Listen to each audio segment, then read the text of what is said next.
Good morning, everybody. Just doing some finishing touches. Making sure I get all the right assets. This has to be this one.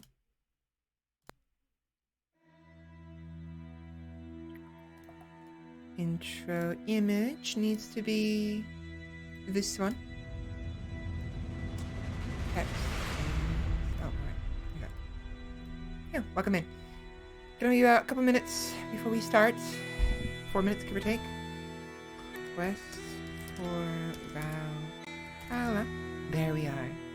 There we are. There we are. 1, 2, 3, eyes on me. 1, 2, eyes on you. There we are. Right, good. What else am I forgetting? What am I feel like I'm forgetting something. Not sure what, but I guess I'll find out eventually. Starting soon. Intro background, intro song. Okay. Oh, VC face. Duh. Need to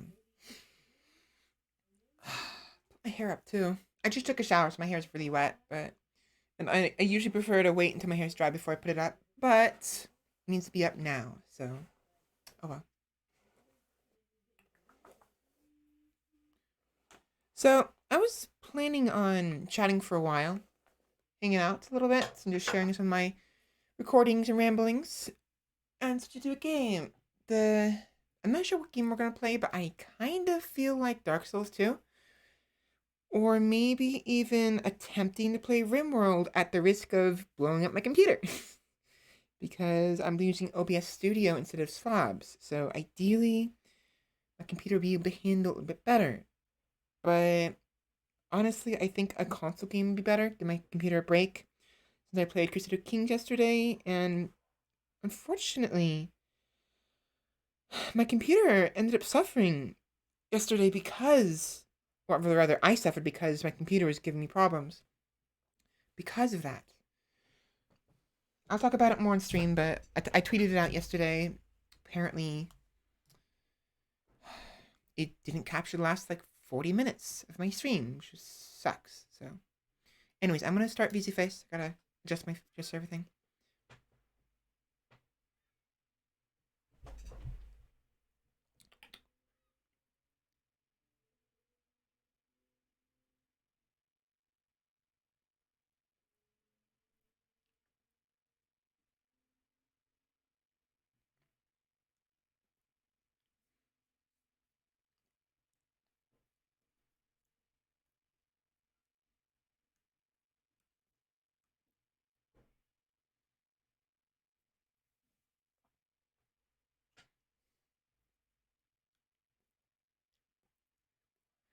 All right. Ideally, this should be fine.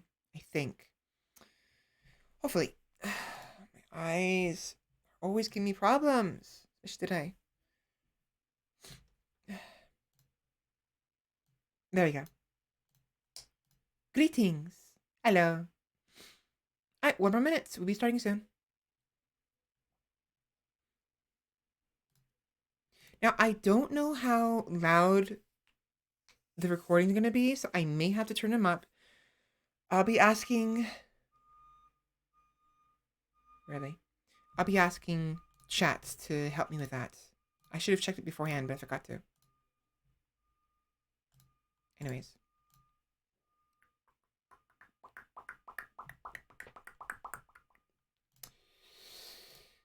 Wait, hold on. How much time we have left? We have... It's 5 seconds. Alright, might as well get started now. Be back soon.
Good afternoon, everybody. Hello, hello, hello. Welcome in. Hi, V. Hi, Candy. How you doing today? Hopefully everyone's doing okay today. Got a nice little chill stream going on this time. And yeah, you really like to spend those points. I will try to get some more point redeemed at some point, Candy. I just it's I either forget or I don't know what to put or you know. But I'm doing good. V, you were asking how everyone was doing today. I'm doing pretty good. I'm still a little tired from yesterday, but I took a walk, did the dishes, did some exercises, the push-ups and the crotches, and I didn't do any sit-ups. I probably should have, but it was fine. It's fine. Did my plank rather, and then took a shower. So I'm nice and fresh. Although my hair is still wet, unfortunately. One of the downsides of having long hair is if you don't, or rather, it takes a long time to dry out. So like, it's really dry, but very clean. Whatever point redeems come, I'm prepared to break them. Yeah, thick long hair takes hours. It does. Takes a long time. And it's especially thick hair in particular. And I have thick hair, very thick brown hair. Like my model, doesn't really do it justice because my model's hair looks kind of, thin at parts. But I got very, very thick hair. Kind of proud of it, but it does become a problem at times. Model is being weird. Really. All right. So, as I mentioned yesterday, and over on Twitter, when I initially put the scheduling up last Sunday, actually, very early, I want to share with you guys some of my recordings. So over the past week or so, just in general over time, I had been recording myself, doing random stuff or talking, rambling, or singing even. And I wanted to share them with you guys because there's a lot of stuff. It's like, yeah, how many folders? I got. So in addition to the Sarah Was Never singing, I had been recording and putting in a folder. I have this folder. Like, let's see, is there anything here I have to be worried about? I don't think so. No, I can just save it. I can show it on screen. So give me a moment. With you guys over here. And nothing on to worry about on screen. Oops. There we go. No, it should be good. Should be good.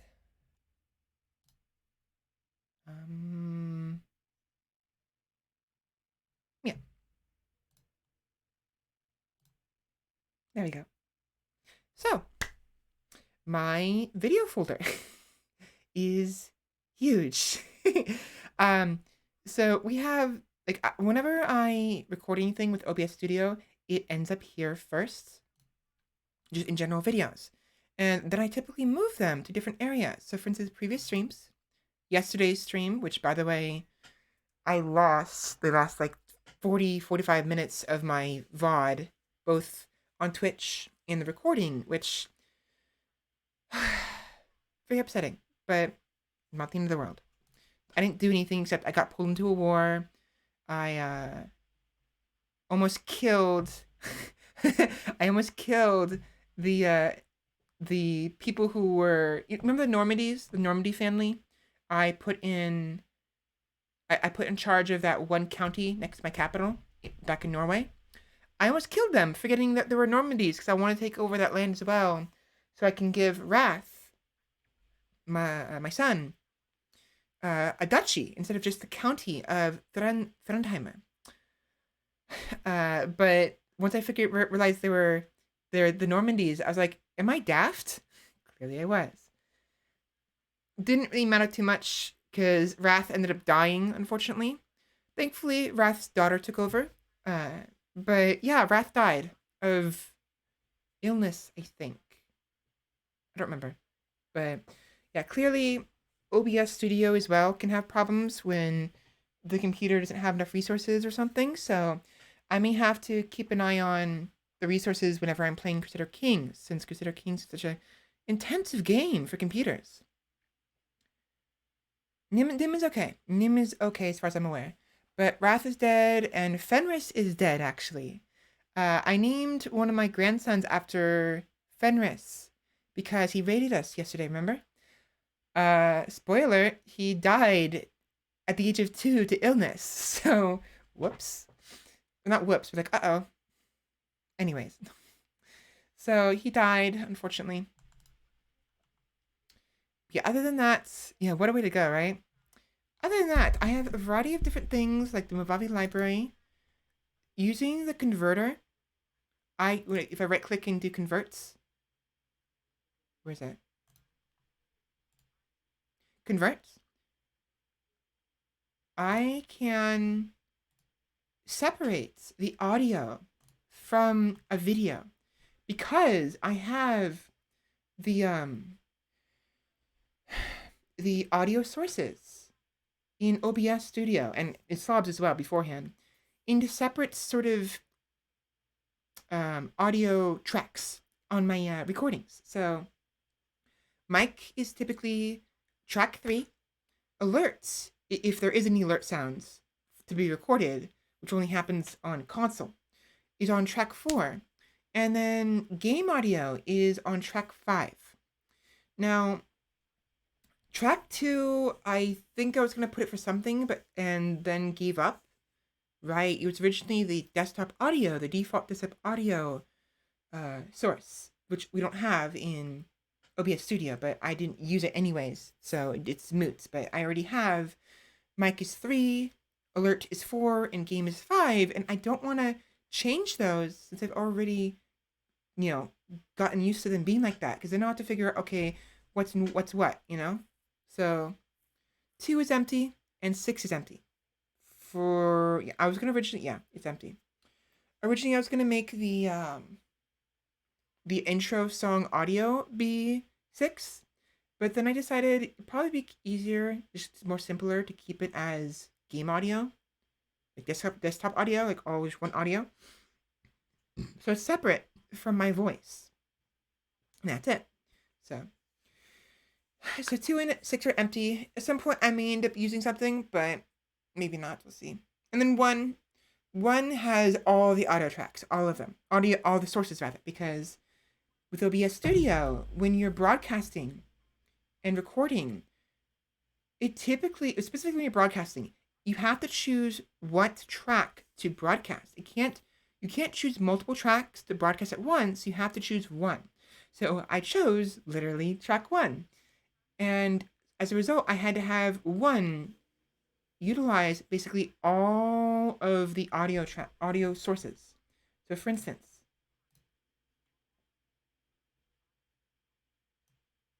like this.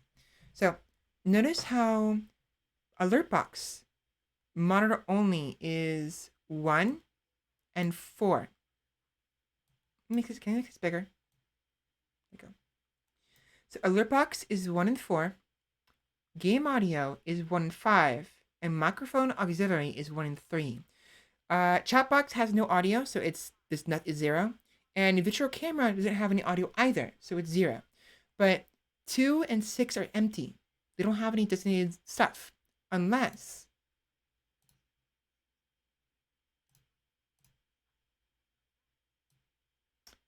we go to... No, wait, never mind. They're still empty. Right. But you'll still notice regardless. We have the Ripsaw audio... Oh. Am I still being recorded? Yeah, okay, good. I'm listening to the audio on my my phone, and I couldn't hear myself for a moment, and I forgot it was just because I went quiet. I got scared for a second. Anyways. Ripsaw is 1 and 5, both your audio and mine. Microphone 3 is, of course, and then alert box. Here we go. So the alert box, I have it set for 4 because if you notice, there's no actual game audio source, like there is the other one. Oops. Like you see here, the game audio. There is none of that in the console grouping because we had issues where if I had did that, the audio would start to it would echo, right? We had the issue before where either the game audio would echo because the game audio would output both through the ripsaw and through the desktop, and it would echo because of the alert box because the alert box itself would output to the stream and then also output it to the desktop. So the game audio basically just records everything that is shown is playing on the desktop itself. So the sound of the that sound, you can't hear it because I have it muted, but that one, the desktop audio picks up that everything, even the whenever you open a new program, it requires admin privileges. The I don't know that one. It also picks up that. So,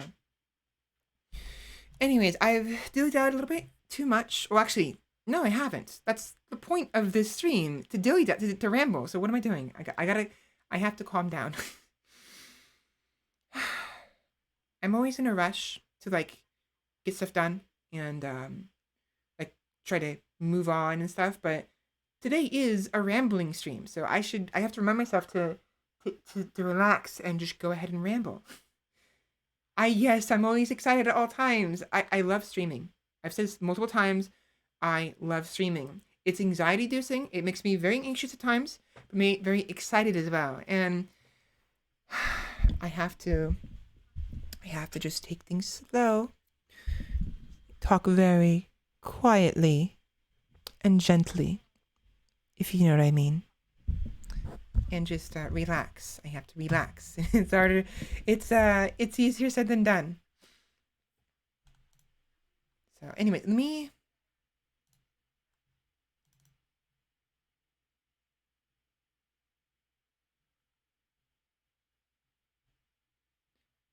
Listen to the audio before I play it.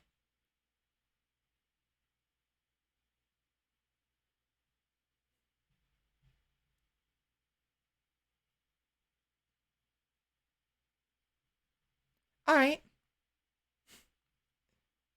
It'll be good.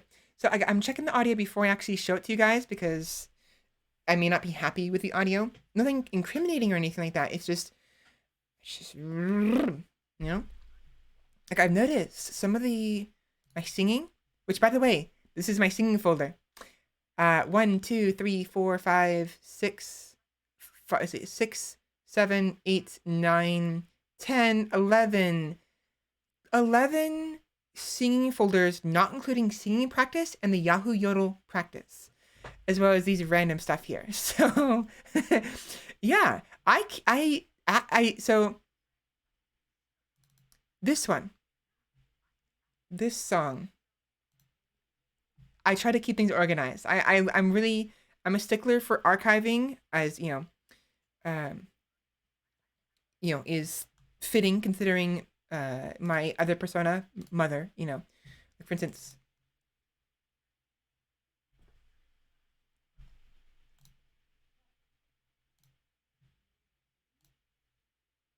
where is it? There's another. No, this one probably.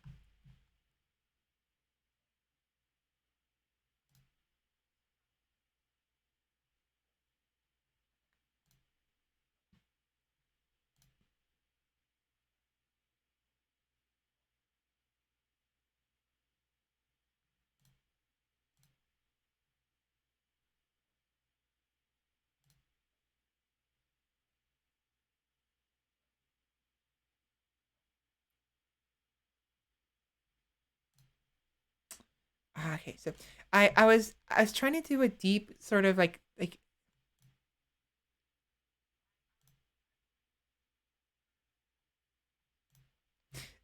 I'm a stickler for archiving stuff and keeping things organized and and keeping recordings. Hello. Welcome in, Lag no hacks. How are you doing today? But yeah, I don't like getting rid of archives if I can help it. Typically, like I like to keep them around. So like I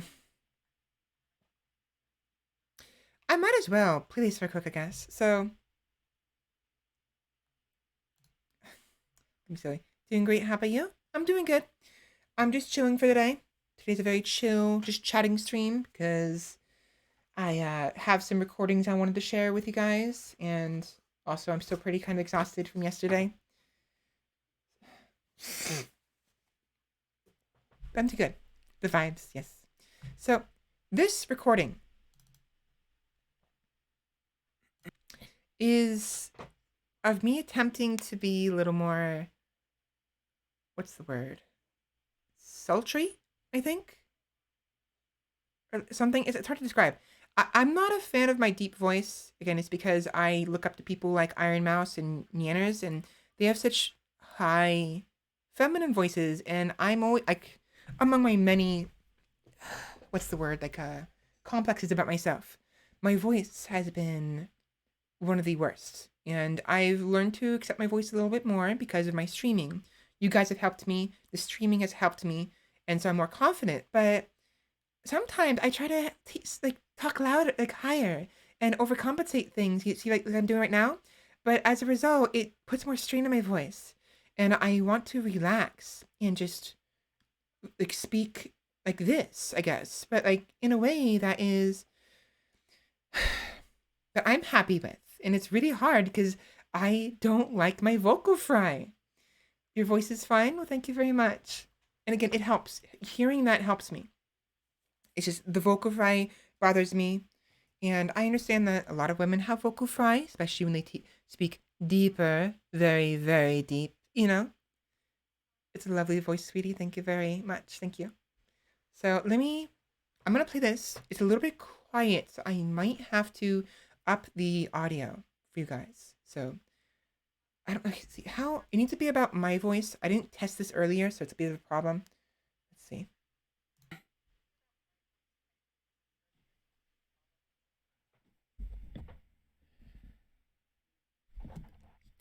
Ah, I could probably answer that. You see, as a peruser of realities, collector of stories, each recording, each jotting down of different lives, scenarios, possibilities is very important to me. Not just because I like to have recordings, archives, not just because they are representations of my fragments of my children, not just because they are crystallizations of the lives others have given me in favor of oblivion, but also because every book, every story, every life, whether lived or imagined, grants me strength, grants me power. And who wouldn't want more power? Mm-hmm. So that was my attempt at being mother, if that makes sense. The origin, the custodian, my other persona. When I do eventually get to the point where I want to do that persona, which can be a long time from now, I have to get this aspect of me, settled first. I just started being Svela the Valkyrie. So why am I already trying to start being Svela the custodian? You know what I mean? The librarian. And it's like, but I just yesterday I was messing with this, and when I act out as the custodian, the librarian, I want to have a more calm voice, a little more controlled, more relaxed voice, a little quieter, gentler, and yet powerful, if that makes sense. Or sultry, I guess. So I was playing with that a little bit yesterday, and I wish that came out better, this specific recording. But it's not the first time I've attempted to do that, so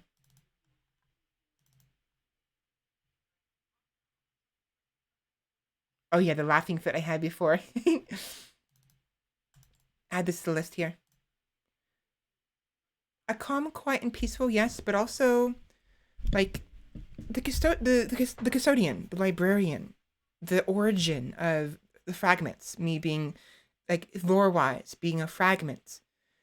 Um, Essentially, the custodian is someone, a spirit of an individual, a being who's lived infinite number of lives through the fragments, because a fragments is simply her taking her essence and putting it inside of a new, like a unborn child, I guess, and in a way possessing, the same way the cuckoo bird does. It sounds pretty damn good, honestly. Thank you. There's, think of it like in, wow, I forgot what the name of this. What is the name of the anime where there's the brother who is part vampire, and he has a friend who basically, no, not a friend, someone he meets who has no weight, and he catches her from falling down some stairs, and she tries to she like threatens him, and she like staples the inside of his mouth, and he pulls the staple out and shows that he healed instantly because he's part vampire or whatever. I forgot the name of it. It's like the movements and the comedy is there's the he has two sisters. One who ends up having to deal with a monkey paw. The other one who always has a new hairstyle every single day. Anime. There's an anime. What is it called? Why did I forget this?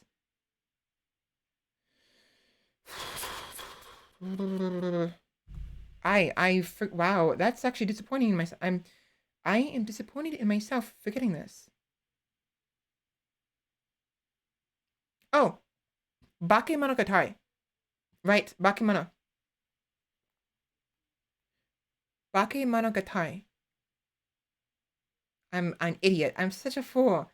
Yes. So the anime Bakemonogatari is um let me look it up. I'm almost positive that Monogatari, or is it Bakemono?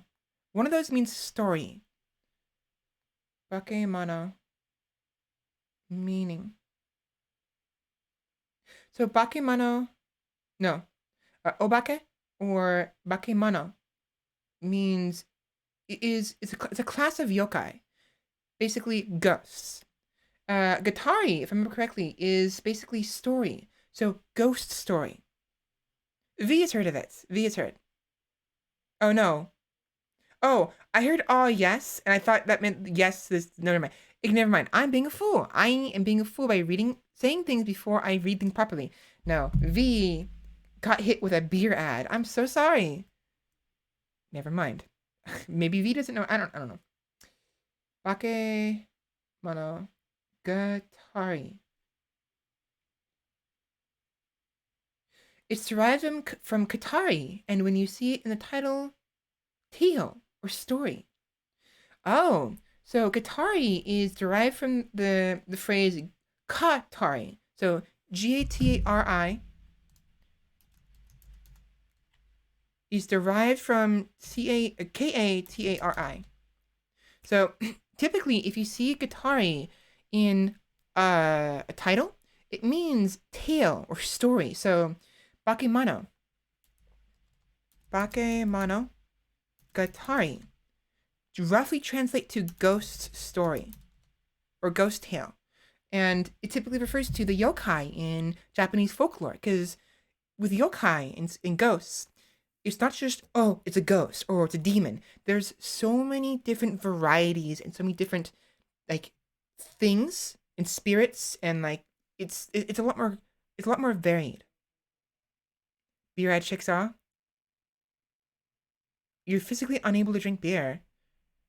Oh, well, that I mean that's exactly Katana Gatari, a Katana story, which actually I want to get around to watching. It's an actual anime, I believe. Yes, it's one of the many anime I want to watch, but I haven't gotten around to it because I have a lot of other things I like to do: play games, read manga. I have real life stuff to go to, and now that I'm streaming, it makes it even harder because I want to stream, and I have lots of streaming stuff I have to focus on. So trying to do other stuff it's difficult to get around to.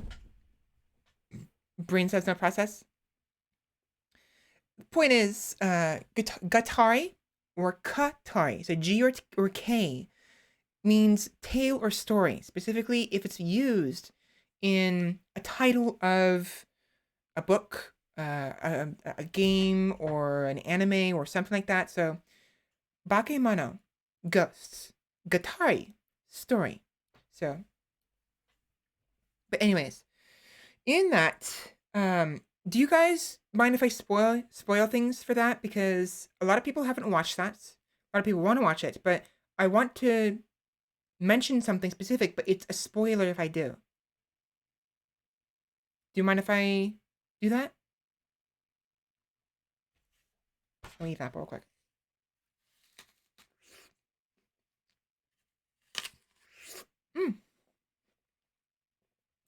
I thought I just got apple juice in my... Yeah, I got apple juice in my... Whatever, it's fine.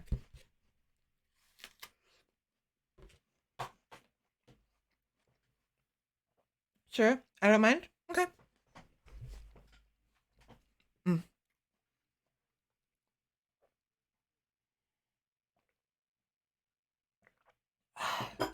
So, yeah, apples and bananas. I like to eat apples and bananas. No, we're not doing that today. So, in Bakemonogatari, the main character, whose name I forgot, he has two sisters. And it's funny because each member of the family, like almost every single character in the story, is linked to some kind of supernatural circumstance. He is a part vampire rather. He's part because of the vampire who he basically was bitten by, and through some circumstances he lost his vampiric nature, but still retains some of it. Like he's no longer a proper vampire, but he's still partially. So he can withstand the sun, although it's uncomfortable. And in fits of rage, he can actually his vampire nature will actually come out. Like it actually happened, because one of these like ghost hunters, essentially these people who like hunt ghosts, or yokai, or phenomenon, I guess. One of them, there's a group. There's three people that like it. One of them was helping the main character and helped him become human again from being a vampire. He's chill. Another one who's a con artist and who doesn't believe in yokai, and he believes in the power of suggestion and the power of human imagination, but doesn't believe the things he cons people on are real. And even when he sees it for himself, he still doesn't believe it. Rather, I think I don't know the exact details, and it's been a while, but my interpretation is that what he believes in is the powers are real, but it's not the yokai don't exist. What's happening is people, their minds are the source of the phenomenon, the mythology. So if a vampire exists, it's actually someone who thinks they're a vampire, but they're not actually a vampire. And because they think they're a vampire, they therefore think they'll go up in flames in the sun. And because they think that, they actually go up in flames. It's my interpretation. Don't quote me on this. I don't remember the story enough, and I don't know him enough. But he's a con artist, and he basically tricks people out of money by giving them fake. What do they call them in the story? I don't remember what they called them. Not they're like come on. Araragi, right? Araragi, a third-year high school student who survives a vampire attack and finds himself helping girls involved with variety apparitions, right? Apparitions, deities, ghosts, beasts, spirits, and other supernatural phenomena, which often serve as proxies for the emotional and mental issues. Right. So again, there's these three people who were students. They're kind of like they were being taught by another hunter, essentially. And so the con artist, the chill dude who helps Araragi, uh, and then a third one, a woman, who she can't touch the floor. Like, I don't remember if it was a curse or if it was something else, but she cannot touch the floor. She can touch things that are attached to the floor, sure. But, like, for instance, she can get inside of a car, I think, if she so wished. But she cannot touch the floor, like the concrete or a rug. She has to, like, stand on mailboxes, she has to touch, like, stand on power lines, and she can stand on someone else, you know? But she cannot touch the floor, and I don't remember why. I think she dies if she does, or something else goes on. I don't know the exact detail, but the con artist is on his own. The chill dude is mostly on his own, but he was taking care of the vampire who turned Araragi into a vampire because the vampire in question, I think her name is Shigura. Let me see.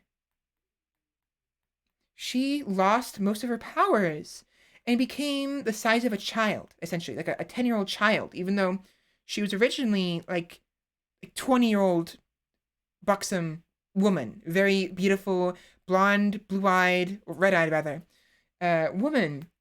And through some of certain events, she lost most of her powers and shrunk in size. And actually, acquired the mentality of a child as well, until eventually she gained some of her power back later on.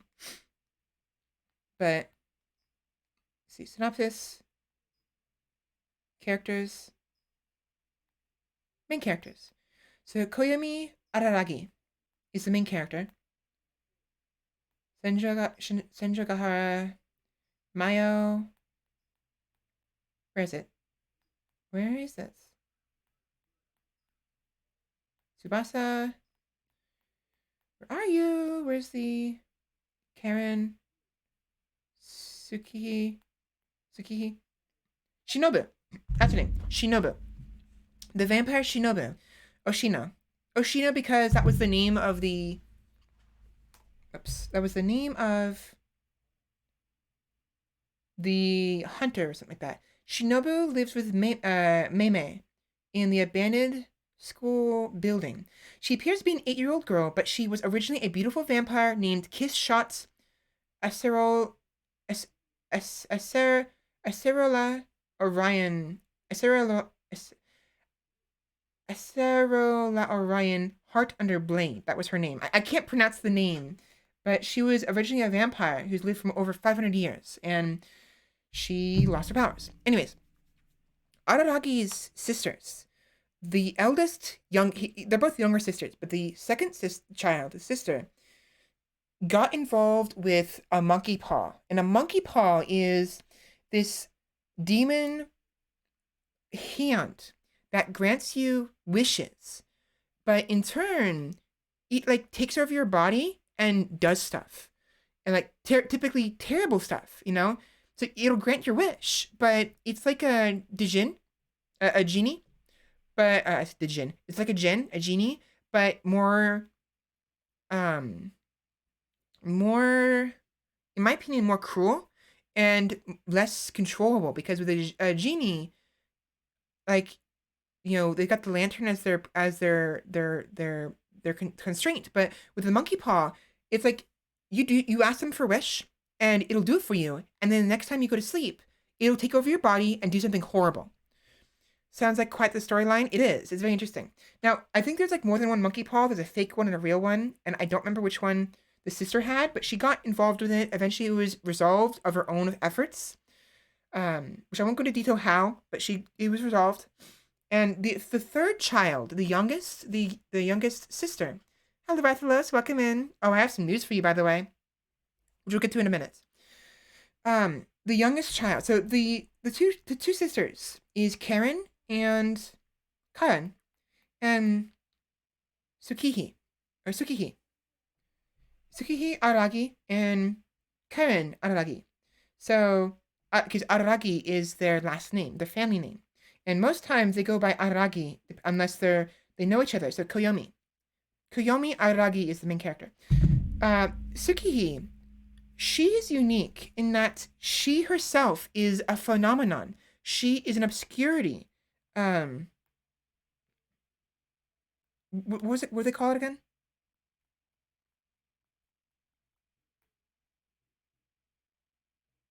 Apparition. She herself is an apparition, essentially.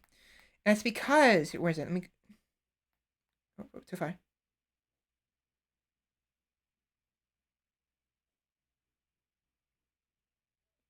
No, Hitagi. Nope, I went too far. Mayoi, Surigara, Nareko, Tsubasa, where are you? We're the sisters. Karen, Tsukihi. She's the youngest of the Araragi family. Unlike her sister Karen, she prefers doing indoor activities. Contrary to her personality, she constantly changes her hairstyle and is short-tempered to the point that Koyomi describes her as having hysteria. Here we go. How are you, Svela? I'm doing good. I'm actually doing quite good. Today is a chill stream, just having some fun, talking about stuff and rambling. So anyways.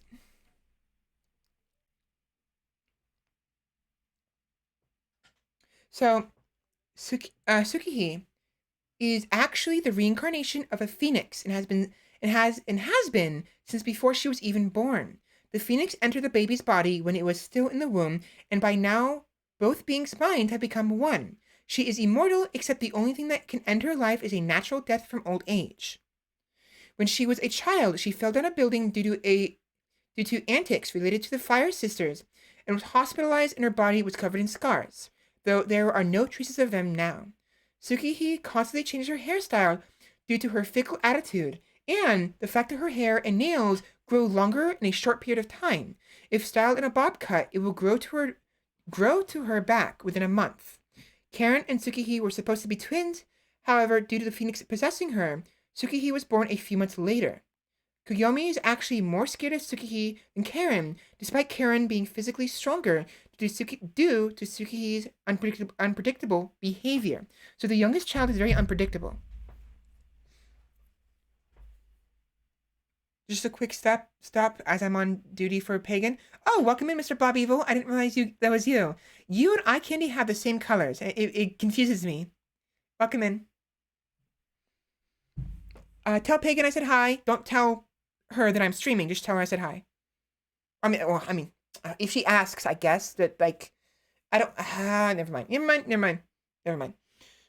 Do it in a private thing. Don't do it in chats, like private message her or something. I don't know. Just say I said hi.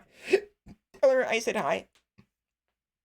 I don't want to do that whole scumbag thing where you advertise your stream in someone else's stream. That's such bullshit. Unless they ask about it,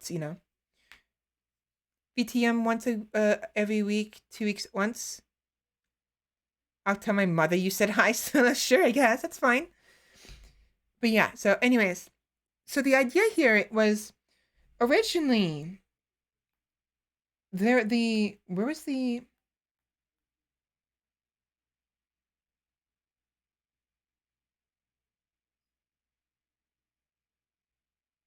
no, not this one. Ogi Oshino, Yotsuga. Oh, right. Where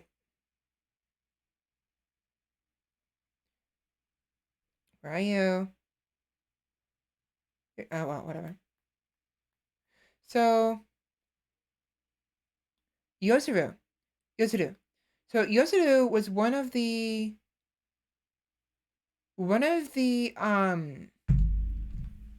hunters, and she arrived at the Araragi home because she heard information that there was an apparition, a phoenix specifically, and it turns out the phoenix was Araragi's sister.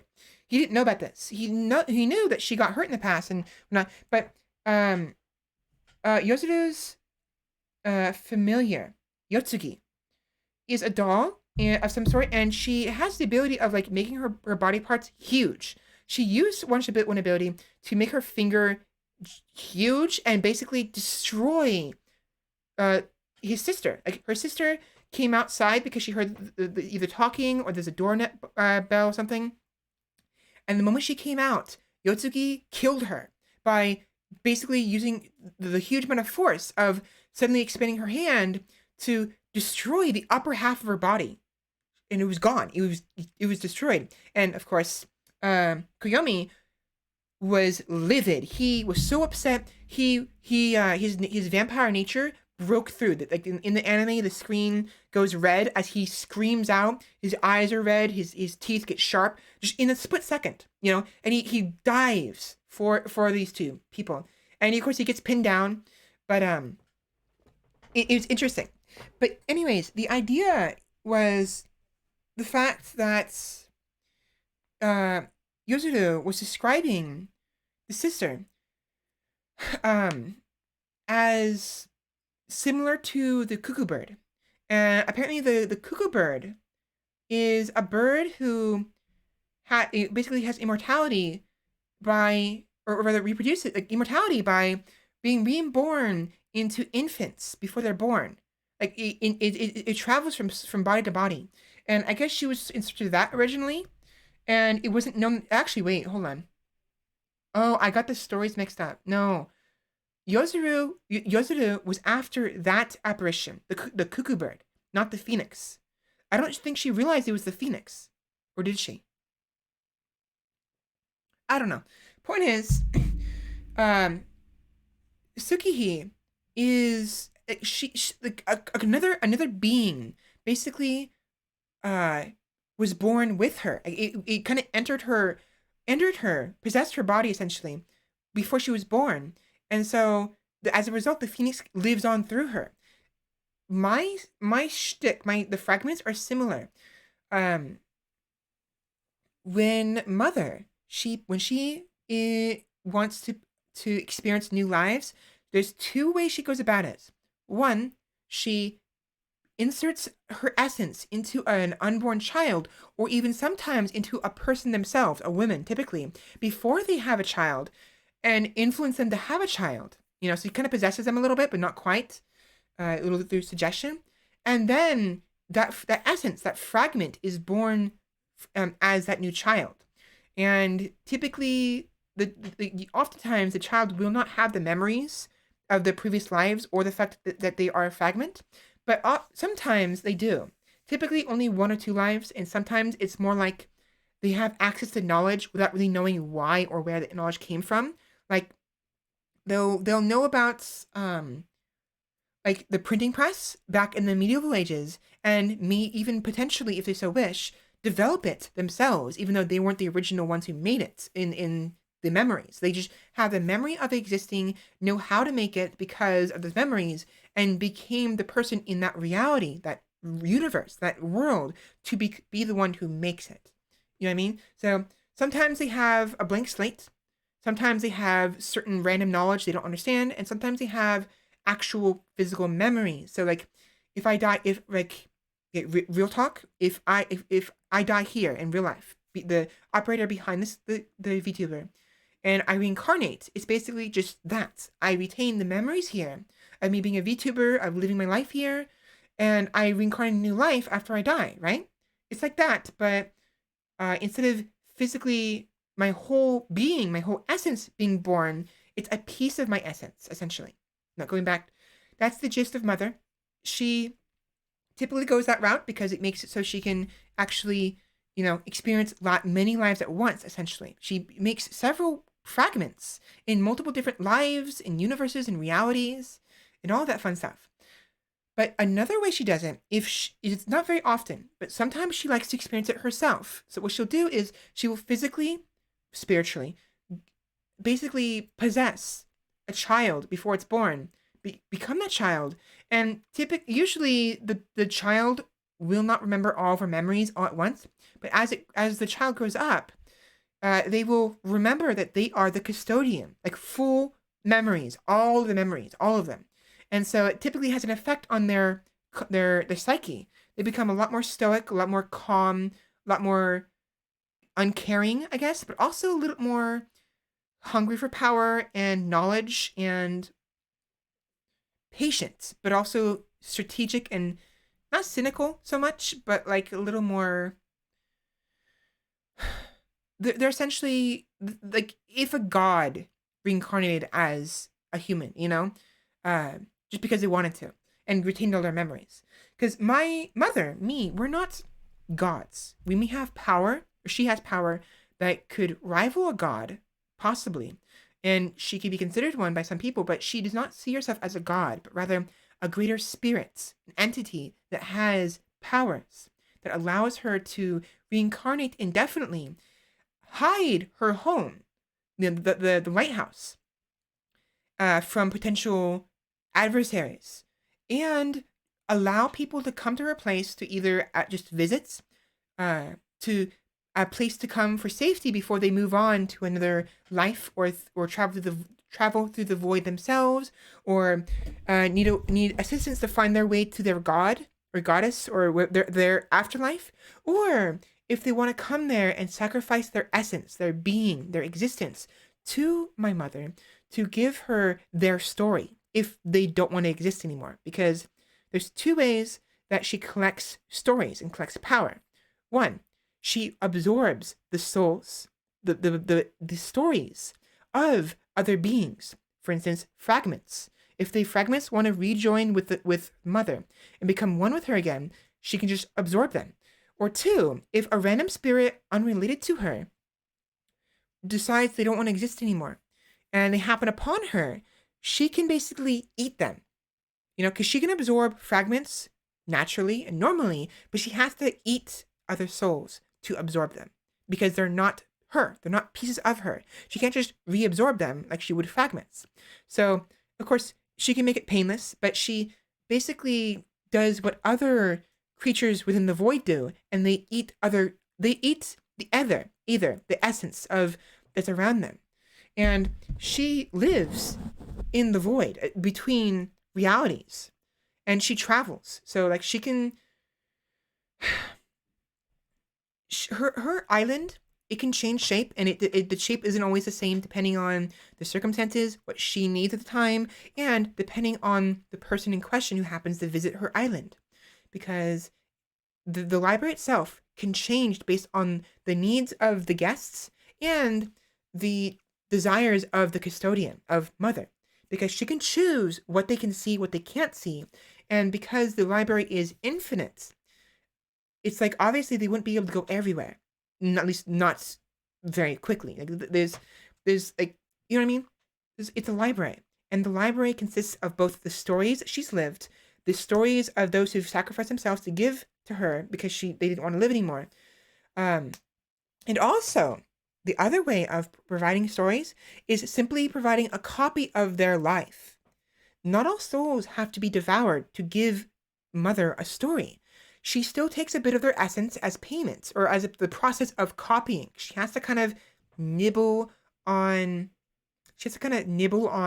a soul, an entity, to basically read their story, their life, and turn it into a book. So she does take some of their essence, but doesn't kill them, and they can retain their memories just fine.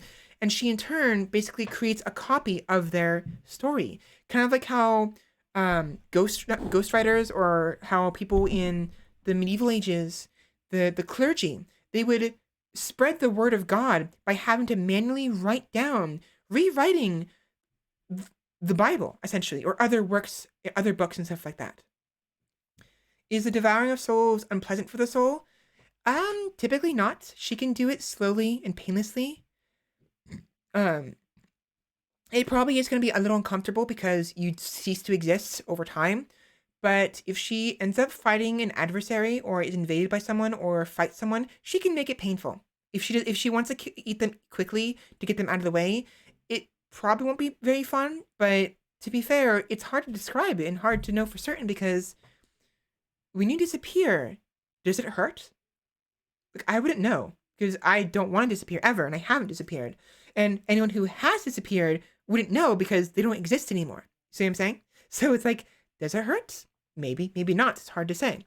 But she's not the devil. She's not God. She's not the personification of hell or heaven. Like, people don't burn inside of her. She just absorbs them, but she has to eat them, you know?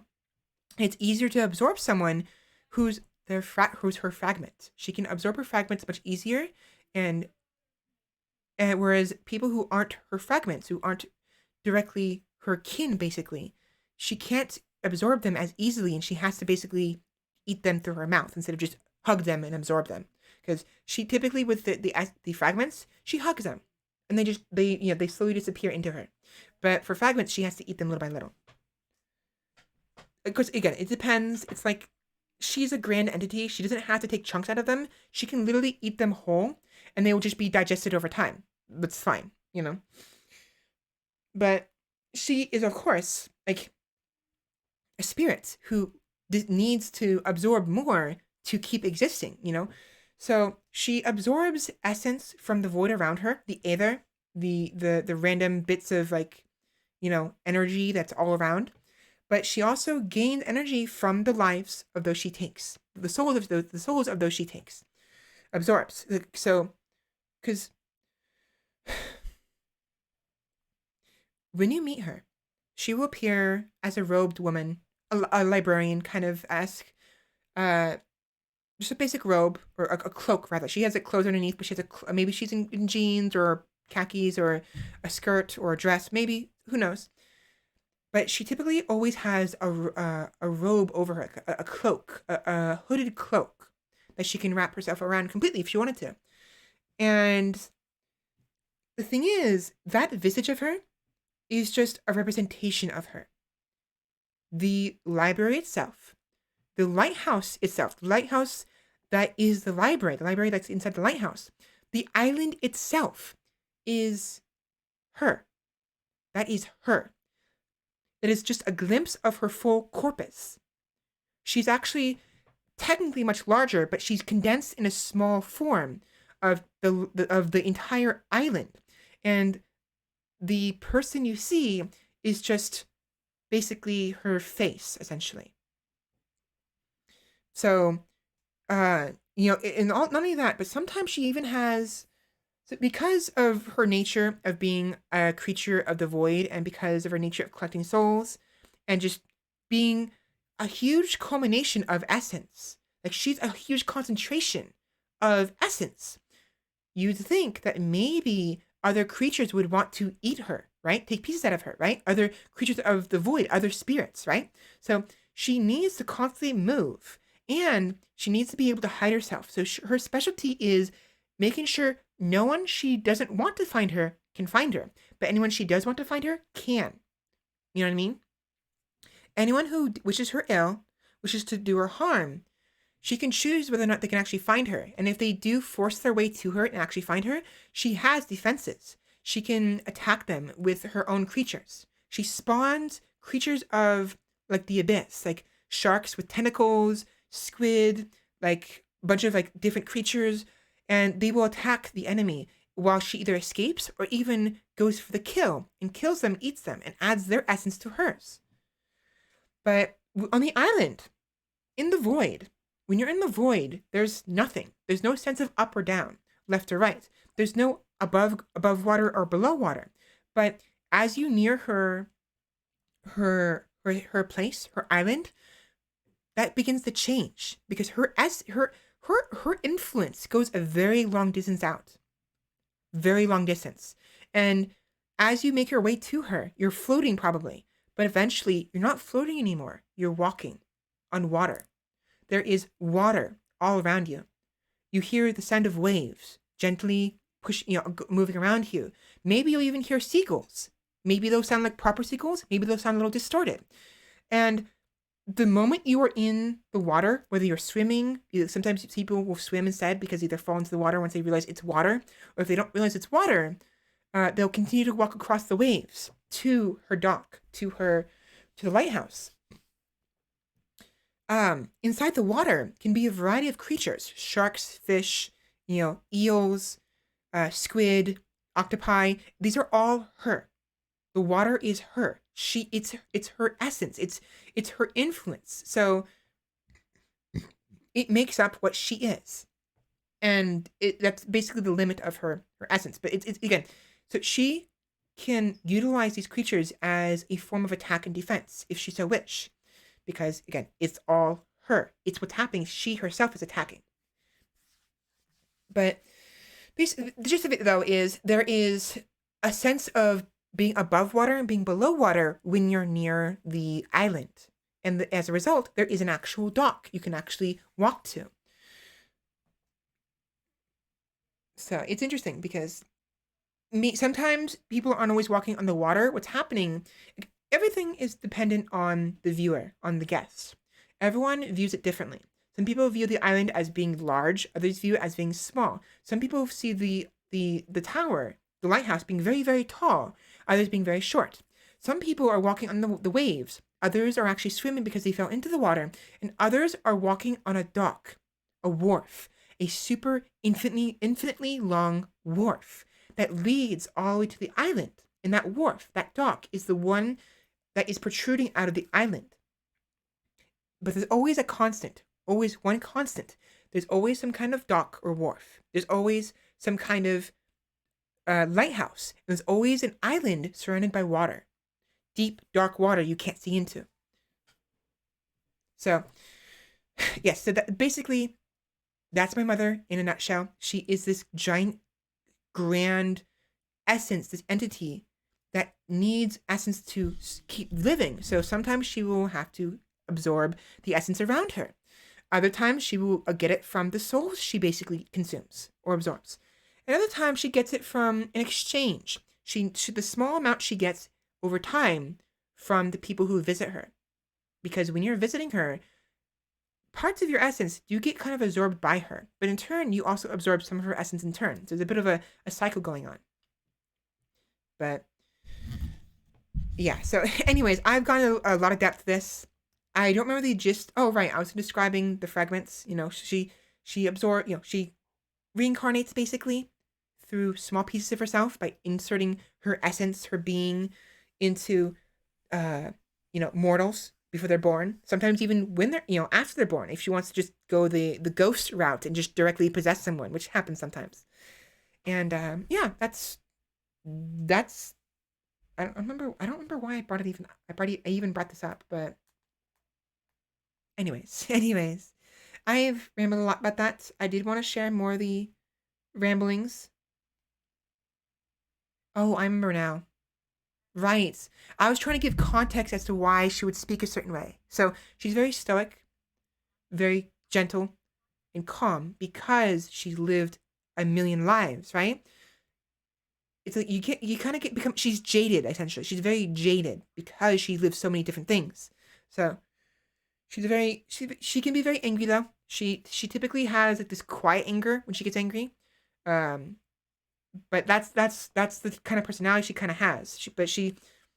She kind of just takes things in stride. She's very patient, very calm and motherly, I guess, and basically the kind of personalities you would see in the ideal mother, but ideal librarian,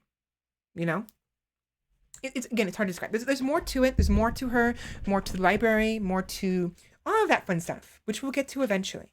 Because again, I haven't even finished settling in as the Valkyrie. Why am I even trying to go for the custodian, the librarian? So one step at a time. I need to slow down. Anyway, so again, that's the gist of it. Do I want to share these? Let me see.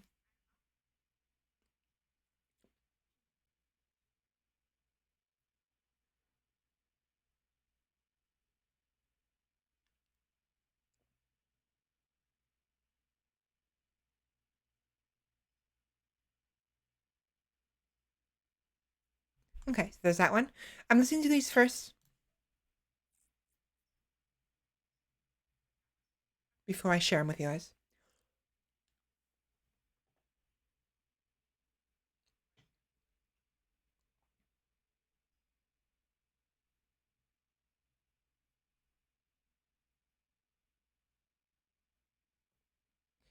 Despite the fact that she's very gentle and stoic, Mother can be very devious at times. Just a heads up.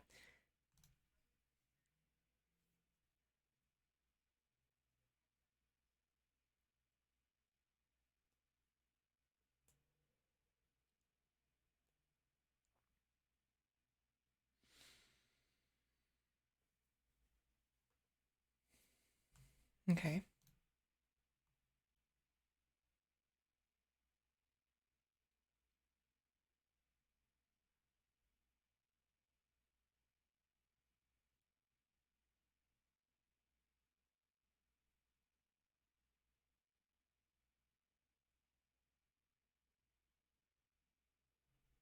Okay. So I do want to do it. I do want to record these again eventually, do better. But I have these recordings of basically the intro, the introduction, when I eventually get around to this. When I do this, I'm exploring it now. I'm talking about it now. But when I get around to eventually doing it, like I'm gonna have like an intro video, like a sneak peek. The idea here is gonna be, it's gonna, so let me see if I can describe the visuals. So it's gonna look like this, right? Maybe it'll. I want it to be an animation if possible, but it doesn't have to be. It can just be pictures. But the idea is we have this picture here of me, right, in the background, beckoning for you, and the screen is slowly zooming in, little by little. But about at some point during the intro, as my the librarian is speaking, it kind of glitches out, or it kind of warps out, like in and out of this scene and another scene, and the other scene is that of a cliff overlooking an ocean. The horizon is dark. Maybe there's a light in the distance. Possibly it's very very far away, and or maybe not. And there's a cliff, like a pointed cliff coming from behind the view of the viewer, going forward to a point, sort of. And at the edge of the cliff is standing a robed person, like someone with their hood up, right? And a book in their hand. They're reading. It's raining, and yet they're reading, you know? And the idea here is that as the camera gets closer, it's representing the viewer getting closer. And as they're getting closer, she turns around, looks at the viewer, smiles, and the viewer blinks, and then she's gone. But at a moment after she's gone, you hear a splashing, right? And then the viewer eventually makes their way to the cliff edge, looks down at the water, and there's nothing there. But afterwards, the viewer jumps into the dark waters, and it's everything is watery. It's muffled, everything, but eventually everything calms down to be pure quiet. There's no motion. There's no sloshing of the waves of the water. No thunder or lightning. It's just quiet, and then a light in the distance. So let me just let you hear this. The fourth one is my favorite. I think my most favorite, but we have some favorites here, obviously 1 through 4.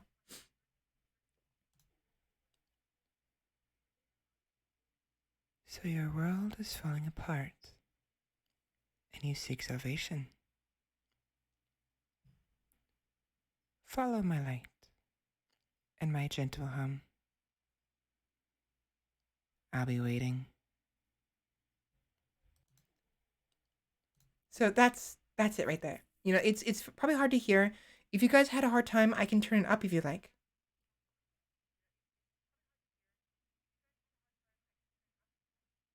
I'm listening to my phone. Let me do it again. So your world is falling apart, and you seek salvation. It's a little quiet. Follow my light. And it is supposed to be quiet, mind you. The idea is that she's she's very gentle, very quiet. And it's like the idea here is she's kind of speaking not directly at you, but in you. And she's speaking in your head. Because if I do go this route and have her show up on a cliffside and she turns to the camera, the viewer, and speaks to them and smiles, her lips aren't moving, but you can still hear her voice. You know what I mean? Let me turn it up though.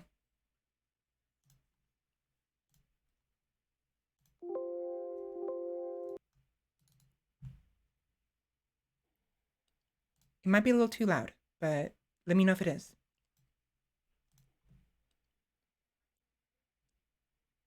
So your world is falling apart, and you seek salvation.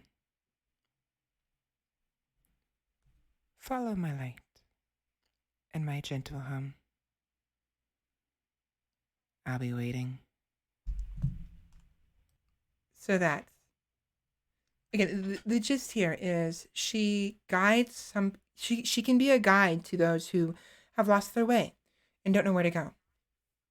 They can arrive and they can be guests for a little bit and eventually move on. Maybe she'll ask for their story. She won't eat them, of course, unless they want to be eaten because they don't want to exist anymore because they're tired of existing. And maybe move on.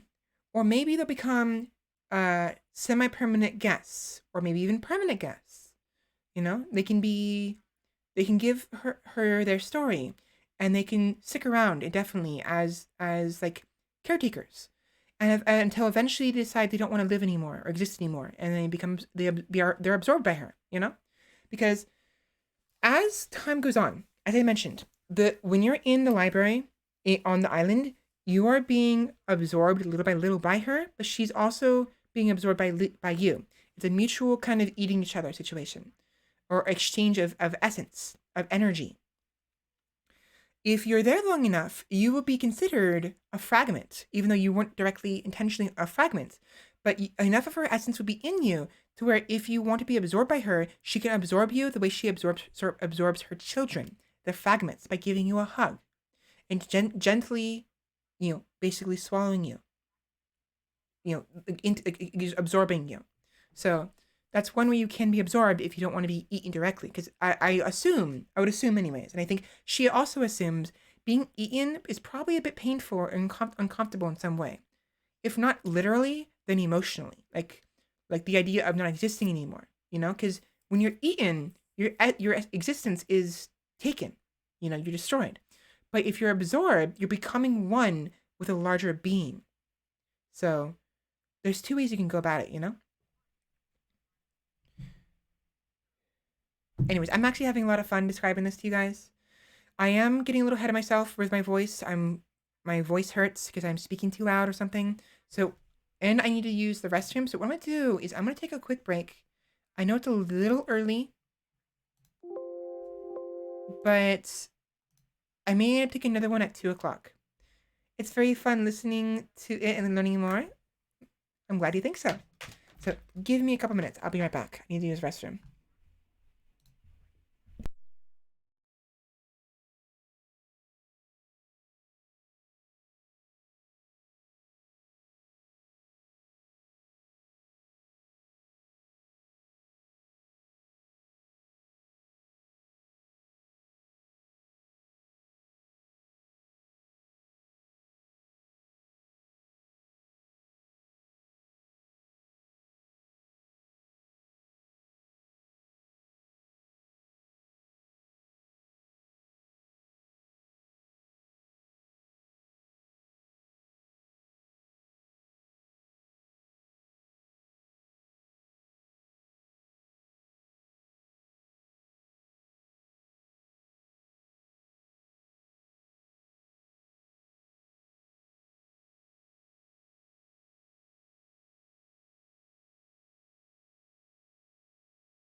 One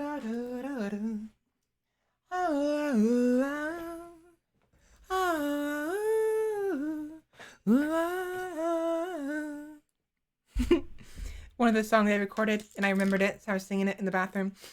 Yeah, I'm back. Since I was up, I decided to get some of the powdered donuts we had in the kitchen. I bought them when I was on a walk the other day, and there's only 4 left, and I'm hungry for sweets, so decided I'd get some. Got the rest of them rather. Also got me a granola bar as well, peanut butter one. I'm not really a fan of peanut butter granola bars typically, but for some reason this one is really yummy. Not sure why. So now there is the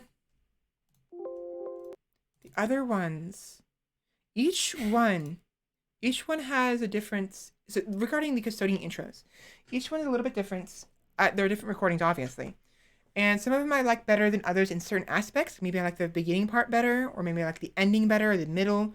But I need to really, I want to practice a little bit at some points, and obviously we're not there yet. We're nowhere near um, making the intro because I'm nowhere near actually making the character. So honestly, I have plenty of time. But eventually I want to do it. But here's the second one. So your world is falling apart, and you seek salvation. Follow my light and my gentle hum. I'll be waiting. Now, something I forgot to mention a moment ago. Follow my light and my gentle hum. This is in reference to the lighthouse. So typically with lighthouses, there's 2 things they have. Not always, but oftentimes. One, they of course have the light because it's a lighthouse. But 2, they typically have a foghorn. Like a a sound like that. And that's because it helps the boats find their way to the lighthouse. Now, usually it only occurs when there's fog because the fog makes it harder to see the light of the lighthouse. But it's still useful to have. And the idea here is, it's my light and my hum. The hum is going to be a very gentle, like in the distance. It's just going to be a light that blinks periodically. So like on, off, on, off, on, off, on, off, because the light's spinning. But it's going to be twinkling. Basically, it looks like it's twinkling. But the sound is going to be a hum, very gentle hum at first. And when you get close to it, close to the island, it becomes a stronger roar, essentially. So it's like and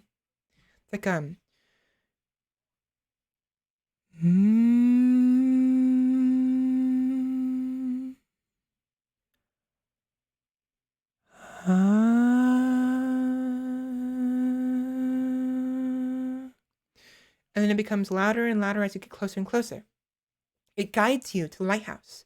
And if you can see the lighthouse and you can hear the hum, that means you've been chosen, or at the very least, you are not barred entry to the lighthouse. If you cannot see the light and you cannot hear it, then it means you have not been granted access. Because Mother has denied you, either because she knows you are threats, or because like sometimes guests come and go, they'll come back after they've left. Sometimes even demons, like sometimes she'll even host demons if they behave and they're not causing problems. And so they'll come sometimes from if she's near a specific reality at a given time, or if they happen to just know where how to get to there, and so she'll allow them to, and they'll come and go. But sometimes the demons change their ways and decide they want to take advantage of her or to ill will towards her. So even though she can fight back, her typical usual response to when someone's being hostile is to either evade them if they haven't reached her yet, or if it's someone within her library who decides to become hostile, she will teleport them out of her library, out of the lighthouse, and then leave. She will leave. Like she will do what squids do, and she'll basically create a puff of smoke, essentially. and she'll leave, and they won't be able to find her again. Of course, it doesn't maybe not happen exactly like that.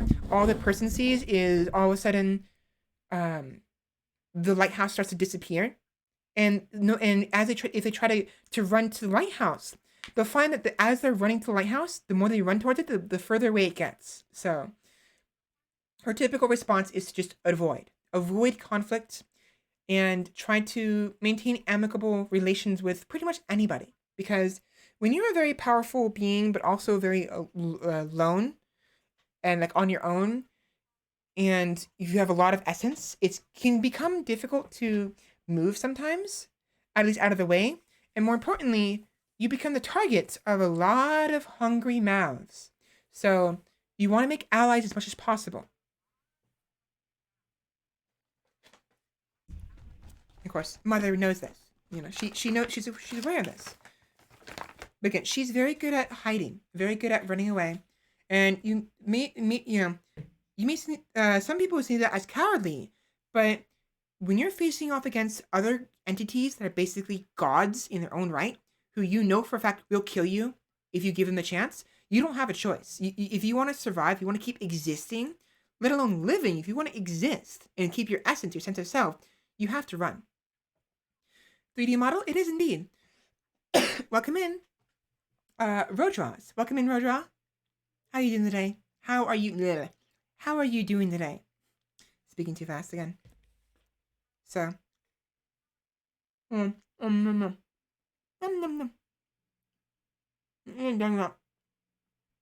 here, Rod.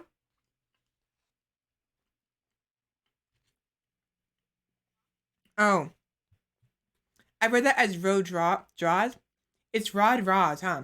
It's Rod Raws, isn't it? I'm so sorry. Welcome in, Rod. Mm. Mm. Nothing wrong with wandering around. Yeah, so you joined us as we were about done talking about a potential other persona, another like character I may do one day.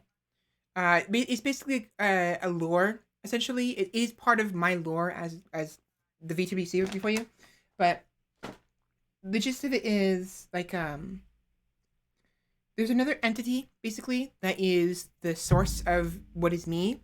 I am but a fragment of that entity, and I call that entity the librarian, the custodian, or even mother, because she, I mean, real talk, breaking the fourth wall situation, or not breaking character, it's just me, but the lore-wise, it's supposed to be like a greater spirit who has existed for so long and has lived many lives, and the VTuber me is just a fragment.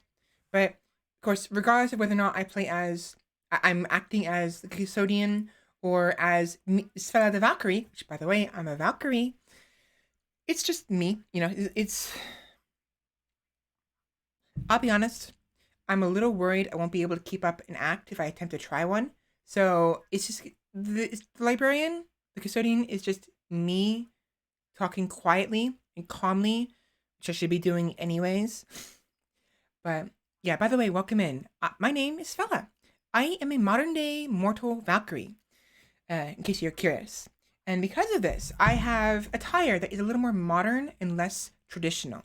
And also because I'm still technically a fledgling, I don't have my wings, and my capabilities as a Valkyrie are still pretty limited. Sounds pretty interesting? Thank you. I'm glad you think that. Also, I talk really fast and really loud sometimes, and I stumble over my words. It's because I get very anxious, but also very excited when I stream. Because I love being a VTuber and love streaming. So if you stick around, you'll see me talking really fast and mumbling and not making sense sometimes. So I do apologize. But yeah, right now we're just we're chilling. Just wanted to chat for a little bit because I have some recordings I'd been playing with past couple weeks, and I wanted to actually share them with you guys. Excuse me. So right now I'm showing off some of the potential. Don't worry about it. I'll try not to. It's hard to not worry because that's unfortunately how I am. I worry too much, but I will do what I can to. Honestly, I need to breathe.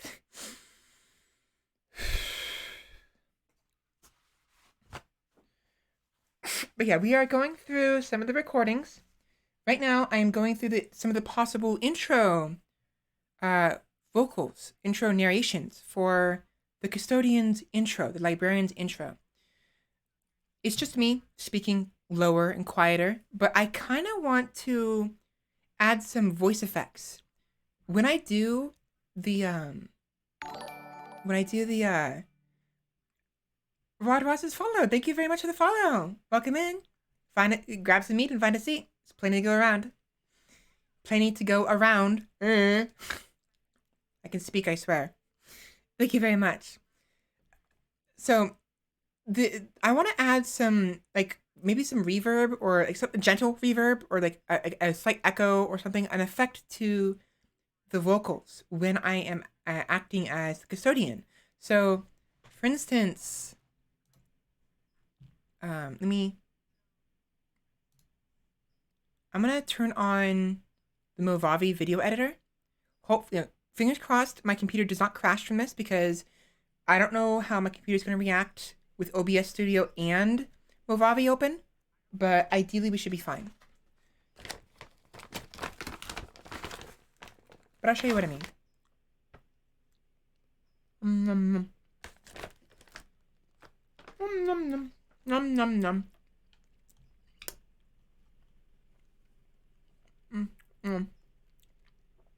Ah, bad moment, bad timing.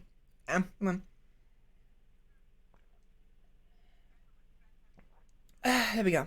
Welcome in, Sheppy. Hello. Be sitting at the bar of the mead hall. Need some stiff drinks. Hello, welcome in. How are you doing today, Sheppy?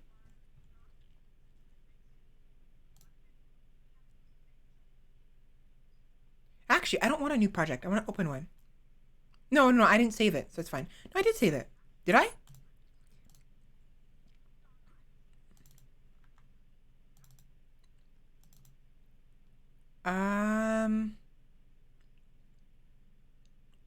No, I didn't. Okay, this doesn't matter then. So, let me show you real quick.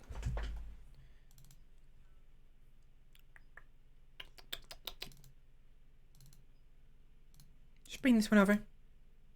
Actually, I'll bring my favorite one over. Oh, come on.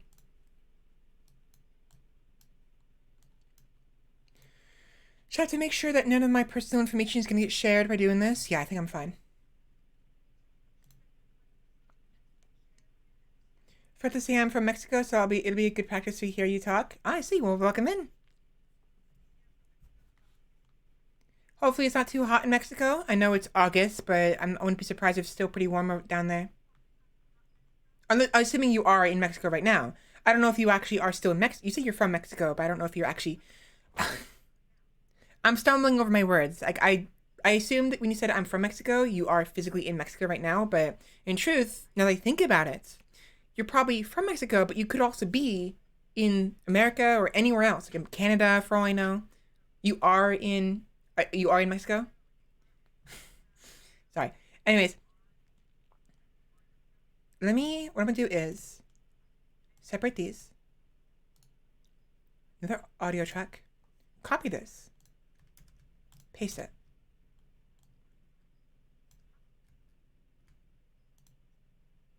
Should be fine. So with the Movavi, there's a number of effects you can add to the audio. So your world is falling apart. And you seek salvation. So there's that, right? I plan on leaving that one normal, but from this point on, I plan on adding effects to it. So for instance, it goes.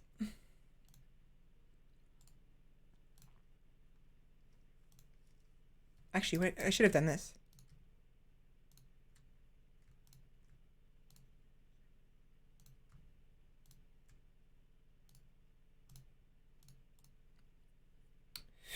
tools. Oh no, just know how to do. What do I do? Volume point, detect audio, tools, applied effects. No, wrong one. Audio. Where's that? Here we go. Audio editing. So you can add audio effects. It's hot as hell around here. Well, hopefully you find a way to keep cool. Get a fan, ice cream maybe, or voice crack please. Well, hopefully you can find a way to cool down. You know, we don't want you melting at the tables now, do we? So let me show you the original audio. Follow my light and my gentle hum. So there's that, right? I can add effects to it.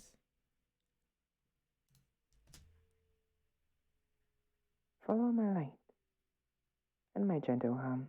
So yeah, obviously, the idea here is during the intro, there's gonna be like crashing waves. It's gonna be raining, maybe thunder, and maybe there'll be some rumbling in the background because the idea is, as I say here.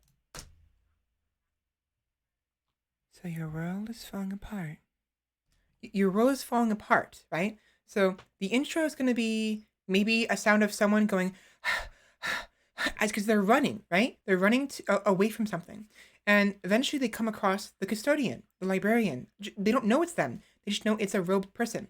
I wouldn't want to melt, to be honest. I wouldn't either. But they're running from something. There's some rumbling. And it's raining. There's like seagulls maybe. There's some cracks of thunder or lightning. And, you know, the waves crashing. It's very, you know, it's a storm, you know? And so they reach the custodian, the librarian, and they turn to the viewer, like they're looking away. They're looking away at their book, and they look at the viewer, and when they look at the viewer, so your world is falling apart, right? Or maybe no, actually. I'm not sure how I want to do this, but at some point during this dialogue, this exchange, she looks from the book to the viewer. And after she says, and you seek salvation, she goes with her book.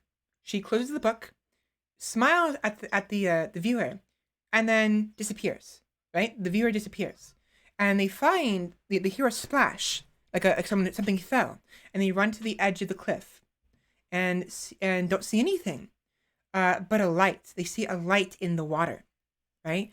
It's deep, it's dark. You can't see the bottom. You think because it's a cliff, there's going to be like rocks or even sand, but no, it's just the waves are like so high. It's touching the top of the limit is touching the cliff. The cliff is very high up, sure, but there's no sign of rocks or bottom, right? But there's a light, right? There's a light shining at the in the water, and so after she leaves, it's a very long pause, uh, a couple blinks, and then a fall, right? The viewer is falling, and before they hit the water, they close their eyes, and you hear a splash. When the splash occurs, after the splash occurs, so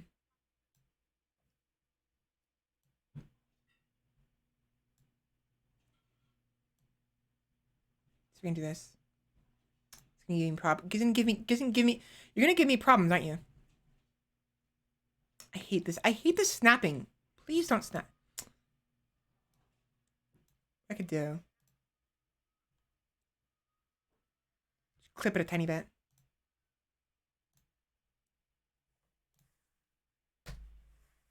Move this over.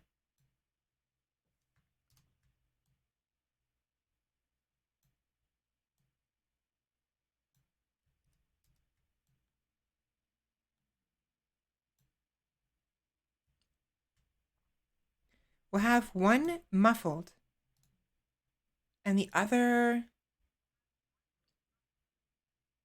robots. Right, robot was the one I wanted. Now you think, of course, I'm I'm not a robot, but the effect was nice.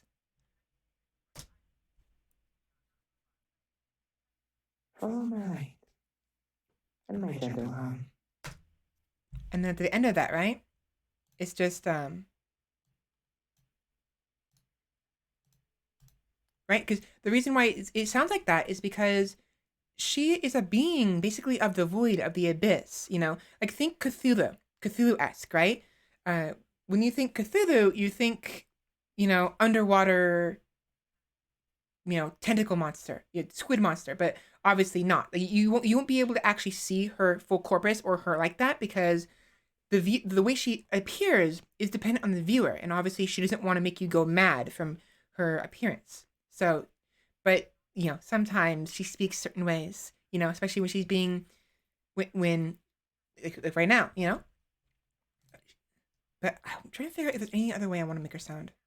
I say her, obviously I mean me, but her as a character, me being me, but what other effects is there?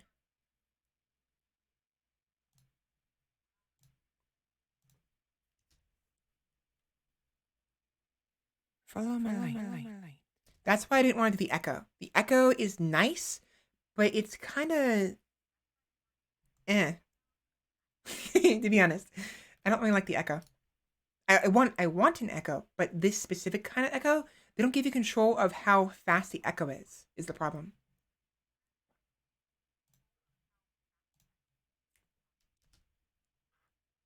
Follow my light. I could always do all three. I could do muffled, robot, and oh right, the muffled's supposed to be quieter.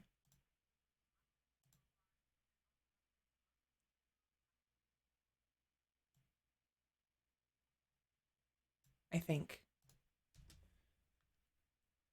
Follow my light and my gentle hum. I want it to be an echo, or a reverb, but there's no option for that. But there is, however, an option for where is it?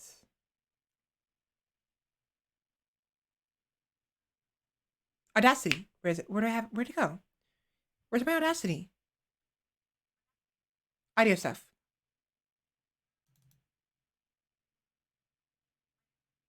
Here it is. Okay.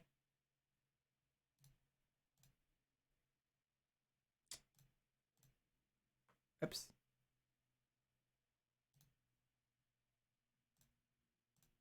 There we go.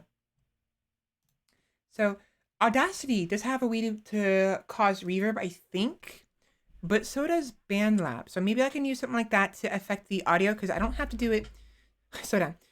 I don't have to do it in the actual video editor. I just have to have the audio in the video editor when we do the animation, the intro video, which won't happen for a long time, regardless. But again, I have ideas here, things I want to do. So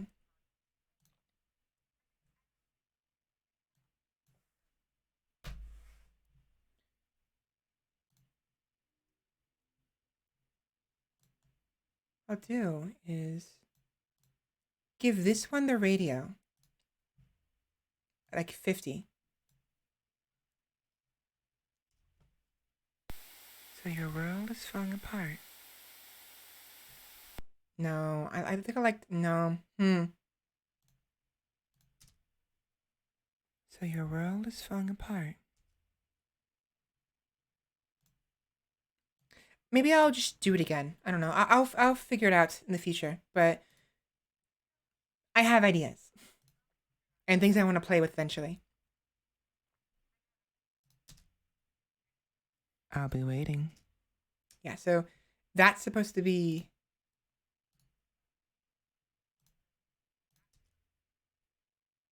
I'll be waiting. Maybe I'll do it like that instead. Get rid of the robot from this. Follow my light. No. If that's the case,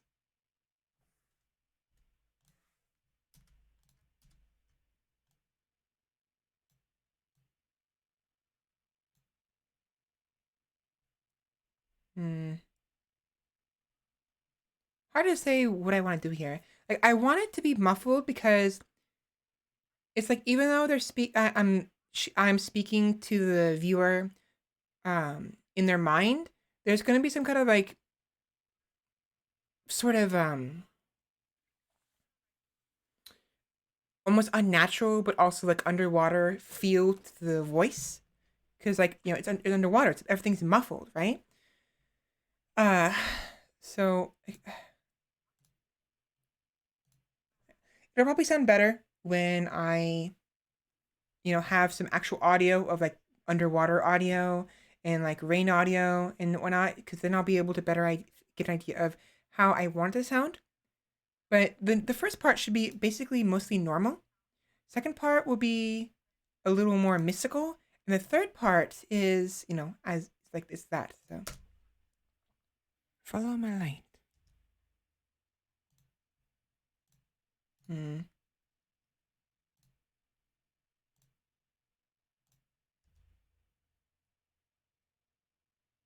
Follow my light. maybe that one and muffled. Follow my light. And my gentle hum. Maybe not. See, that's difficult to figure out how I want to do this.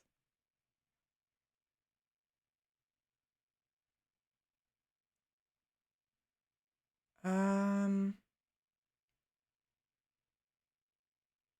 Hmm. Maybe I'll do muffled and none. Have the none.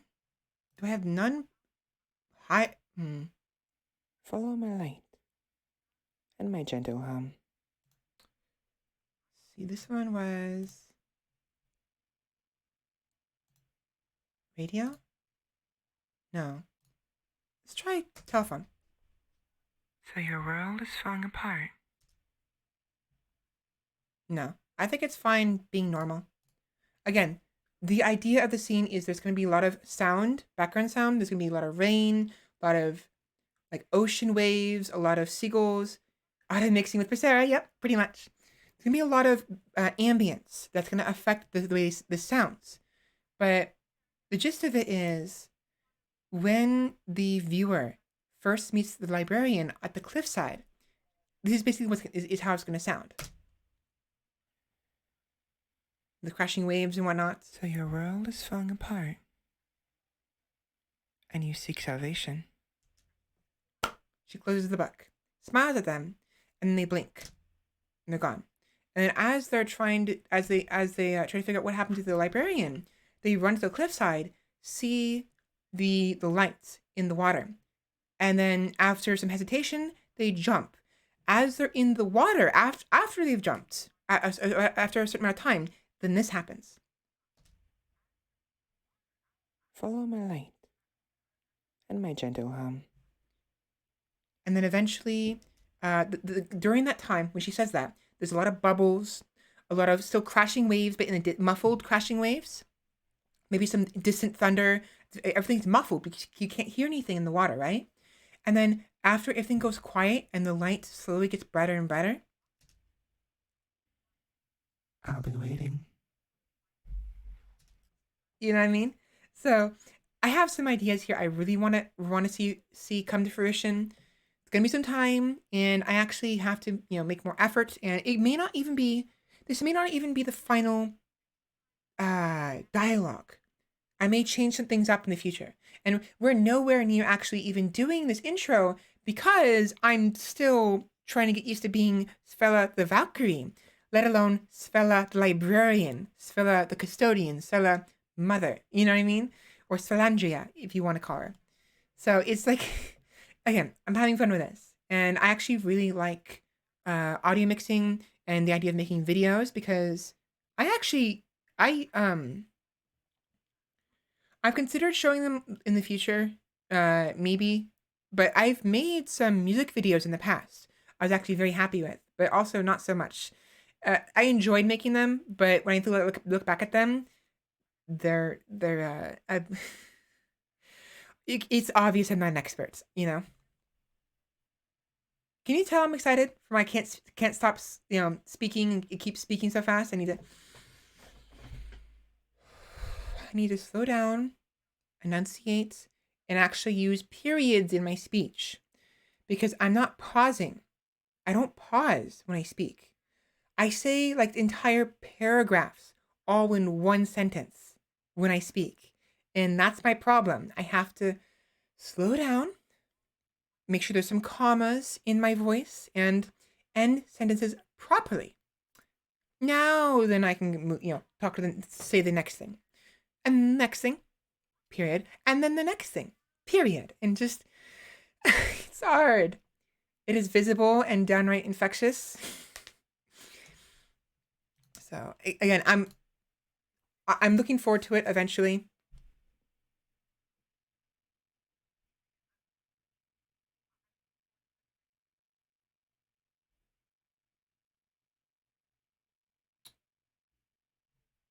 Just in case. Should be fine. I didn't see anything, but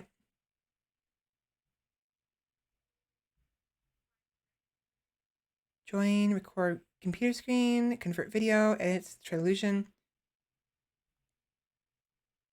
recent projects. Yeah, it's fine. Oh, I'm not even logged in. Okay, that's fine.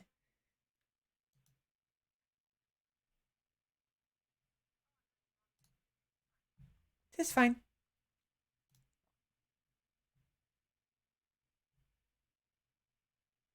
All right. So, anyways, that's the gist of that audio. All these other recordings are basically that, different takes on that. What was this one? I forgot what this one was about.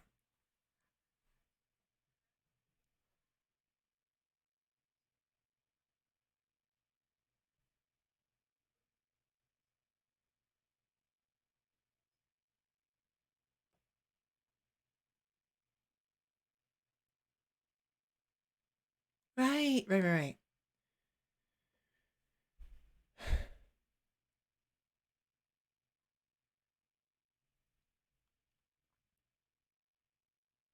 That's the first one. This is the first one I ever did when I initially attempted it. It's rough, very rough. You can hear me trying to adjust my posture and sitting up straight. So your world is falling apart, and you seek salvation.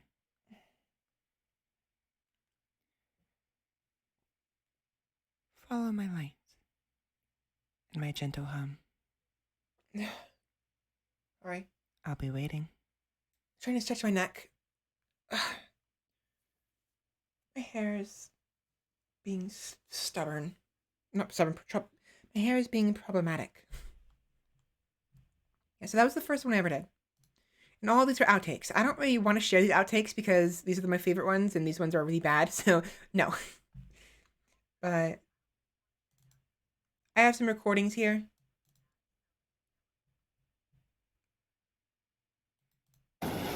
Whoa, it's loud.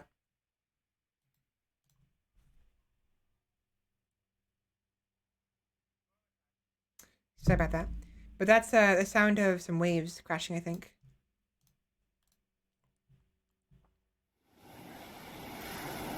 There we go.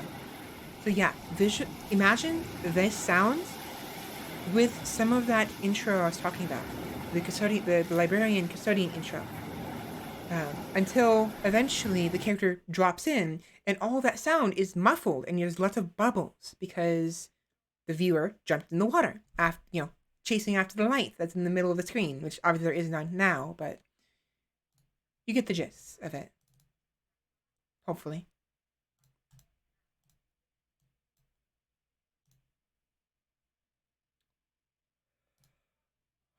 Oh, my laughing fits, right? Now, this one's actually today's recording. This is the one that's being recorded right now. I was going to dispose of these ones and then singing.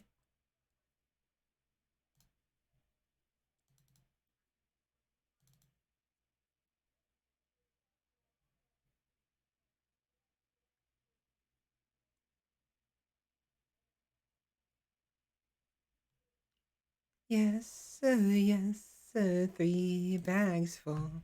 Hi, let me show you guys this.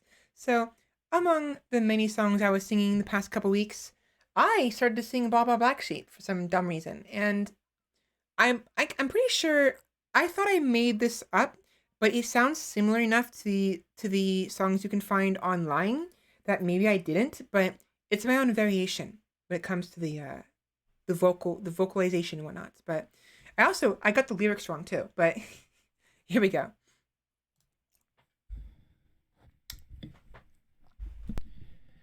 Baba Black Sheep, have you any wool? Yes, sir, 3 bags full. One for the merchant, one for the count, one for the little lady living down the street.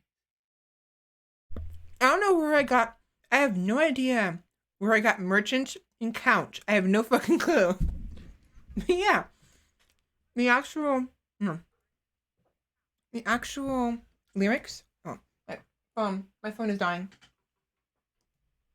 The lyrics is "Ba ba black sheep, have you any wool?" I mean the modern one. Yeah, "Ba ba black sheep, have you any wool?" Yes sir, yes sir. 3 bags full. 3 bags full.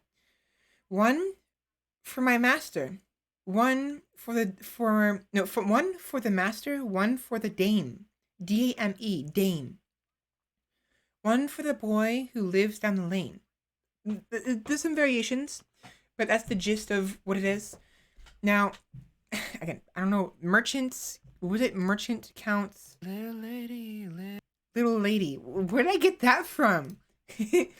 So, other than that, there was this one as well. right. Baba Black Sheep, have you any wool? Yes, sir, 3 bags full. One for the master, one for the dame, one for the little girl who lives down the lane.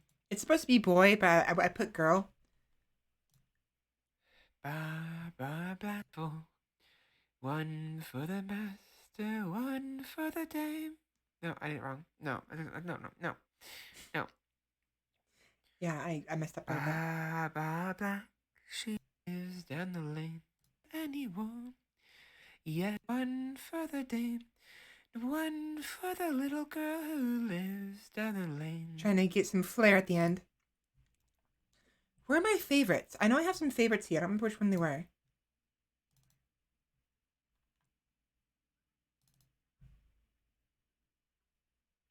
I think it was the more recent ones.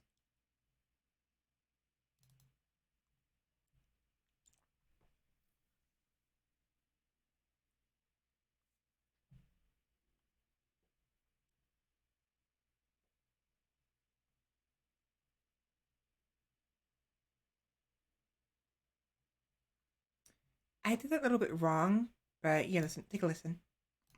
Baba Black Sheep, have you any wool? Yes, sir, 3 bags full. One for my master, one for the dame, one for a little boy living down the lane. Closer to the quote unquote official lyrics. Hold on. Num num. Num num. Num num num num.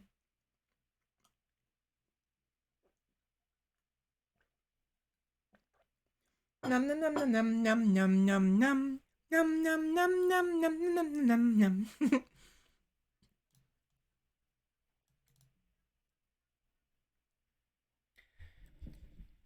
Baba Black Sheep, have you any wool?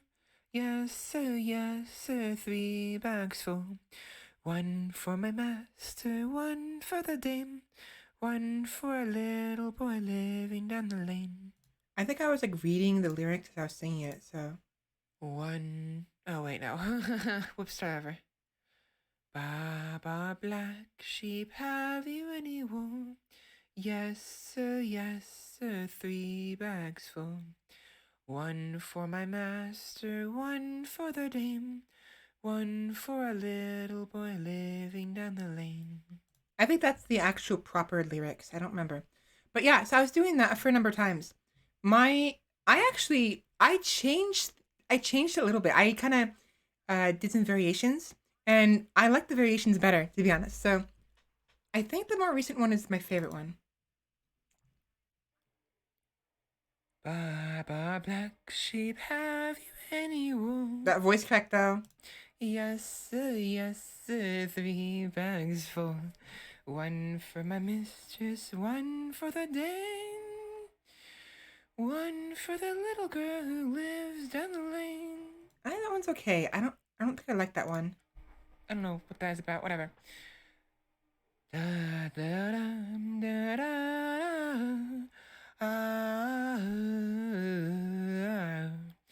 Bum ba da dum bum bum ba da da.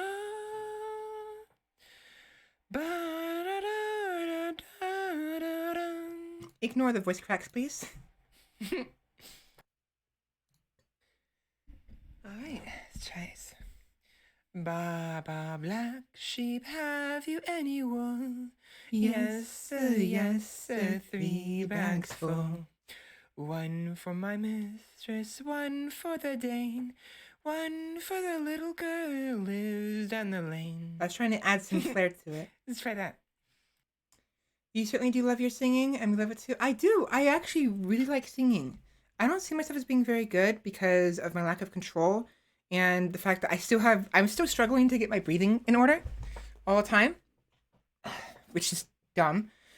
But maybe one day I will actually seek out either a speech therapist or a speech trainer, one of the two. They're actually distinct because I think speech therapists are supposed to help you with disabilities and like potential damage, and speech trainers are supposed to help you speak better, like if you want to sing better. Singing trainers or teacher rather. Third time's a charm. Yeah, I kind of messed up. Just for good measure. Right. Gotta limber up. Try to, anyways. Alright. Water. First. I'm always stiff, unfortunately. So There we go. Should be enough. It's just some sips, whatever. Alright. Ba ba black sheep, have you any wool? Yes, sir, yes, sir, 3 bags full. One for my mistress, one for the Dane, I think I might be too one loud. for the little girl. No, I fucked it up. Hold on. Let's try again.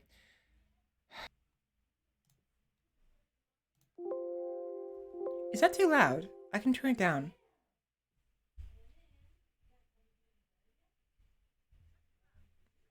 I feel like it's too loud. Maybe not.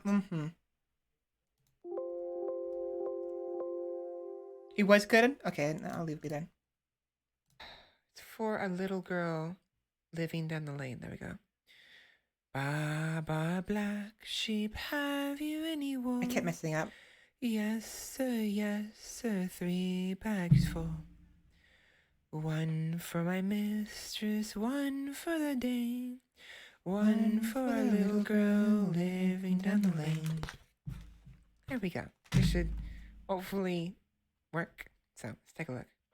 Yeah, so I was actually enjoying that. I was having some fun messing around with that song, but why don't I do it live? Why don't I? See if I can do this in one take, yeah?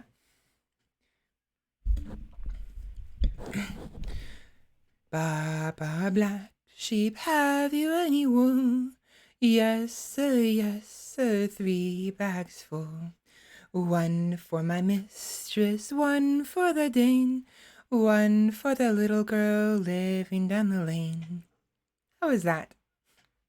But yeah, I changed the lyrics a little bit, so the first part is the same, but I made it so one for my mistress, one for the Dane, one for the little girl living down the lane. So Dane is typically a term referring to, like the Danes, the Danish people, or like for instance, the Norse people who lived in England before like in the 800s, I think, because like there was a Danelaw. Don't quote me on this, but I'm almost positive that's the gist of it. So it refers to the Danes, either the Danes back in the 800s when they were just Norse, the Norse people who settled in England area. The Jorviks. Remember the Jorviks? It's an area of like south of York, I think. It's like York area and south, but north of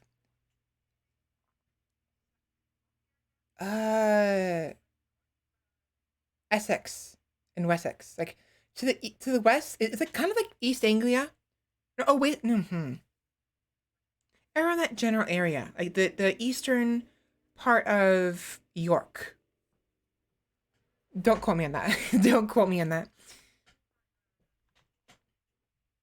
Other than that, so as I said yesterday, because RimWorld was not available, basically, for me, I was playing other games, right? One such game was Divinity Original Sin 2, and I was actually having a lot of fun singing it because their songs are very lovely. So, how about this?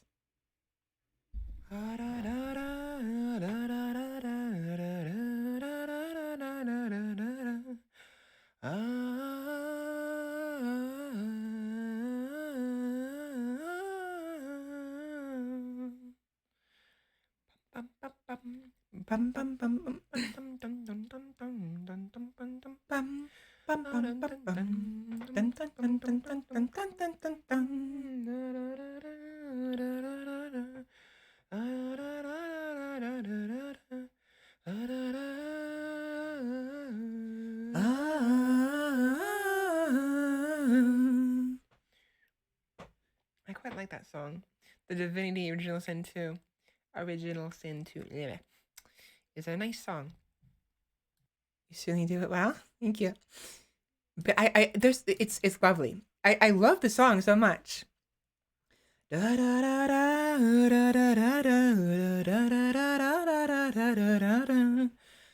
problem is I try to do it all in one breath. I don't take enough pauses to actually breathe. So da da da da da da da da.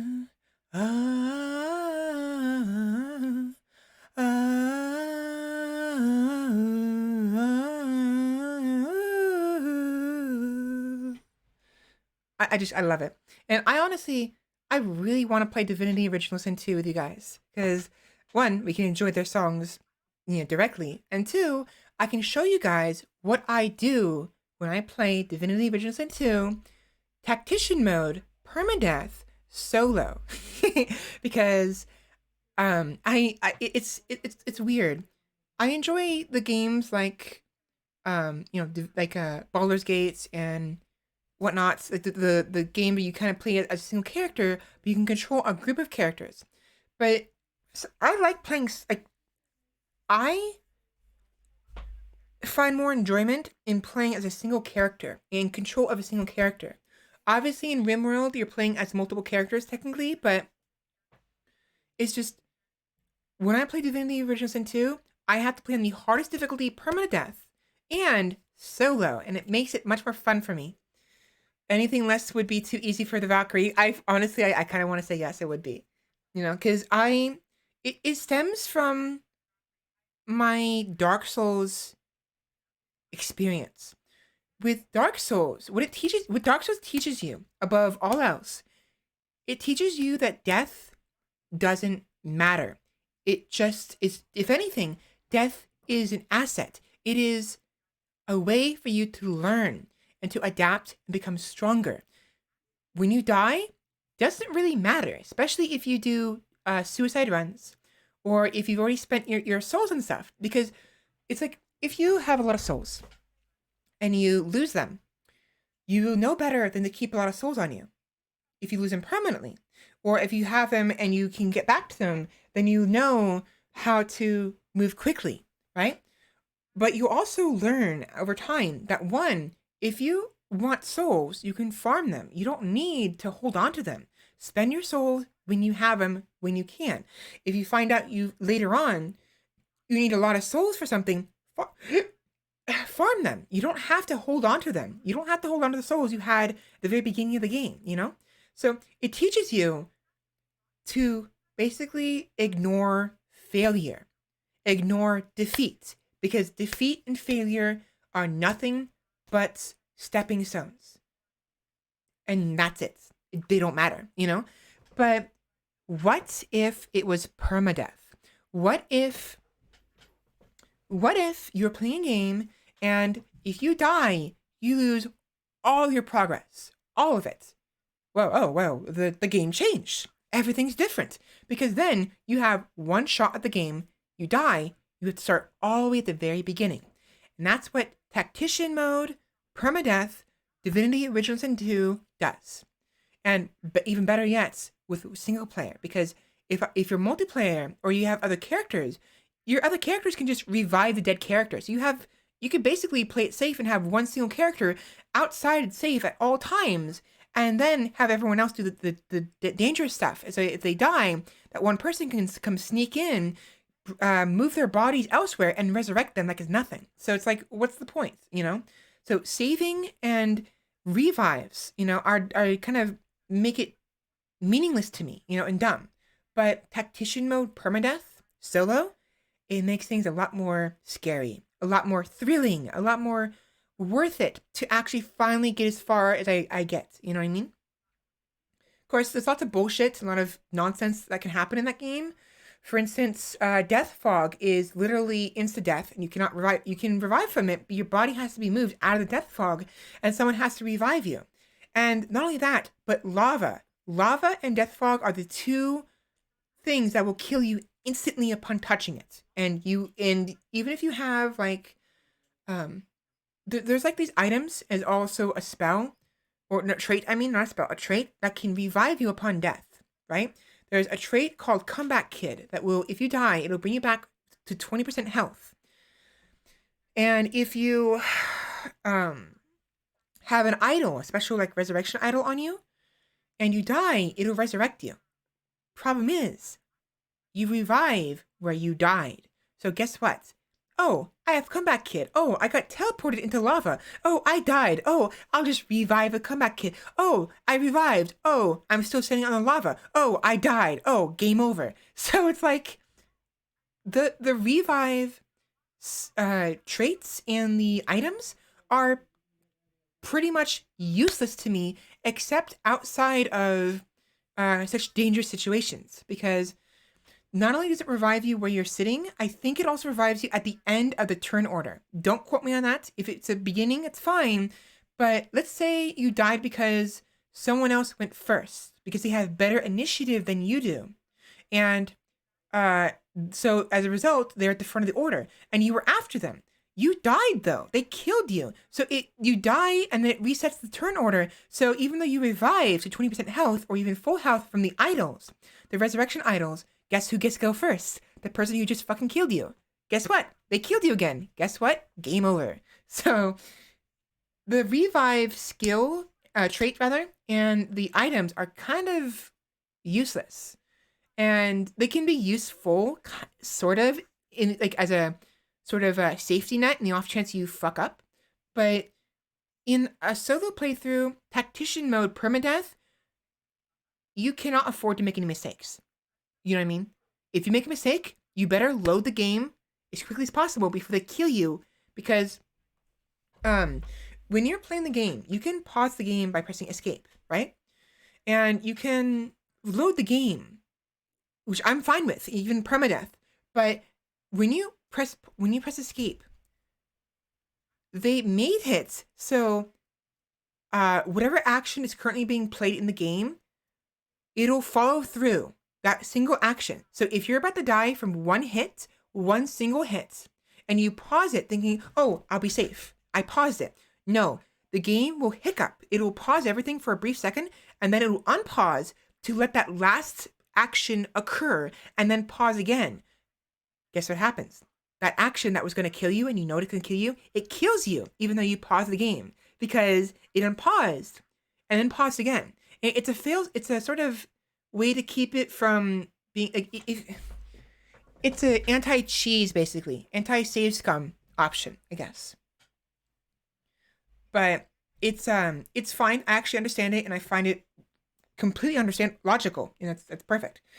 But if I know I'm gonna die from something because I fucked up, I will typically pause it and load it before I'm anywhere near actually dying. You know what I mean? So there's ways you can adapt to it. Anyways, I do want to play it at some point. I probably won't be playing it today because I don't know how my computer's gonna handle it. My computer is still struggling with like temperature wise stuff. I still have to bring it to the technician and have him take a look. Maybe after I've had him clean it and maybe even replace the fan if that's what's required, as well as the thermal paste. Maybe I will play it because by then it'll handle higher temperatures without exploding. So,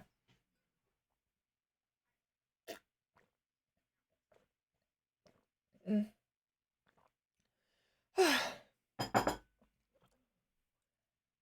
Mm. I have to stretch my mouth.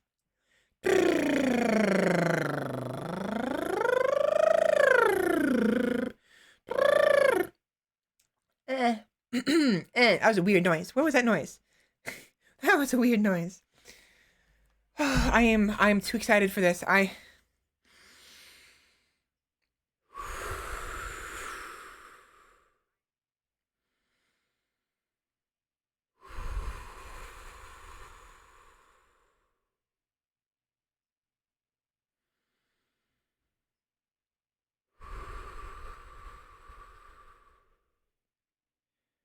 Oh boy.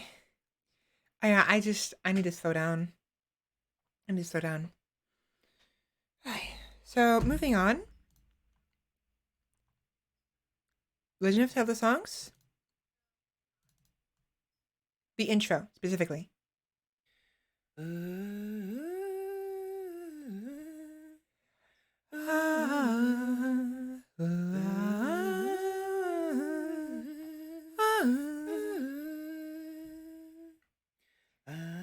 It's just inspiring to see how passionate you are for Sarah. You called me for Sarah, did you? I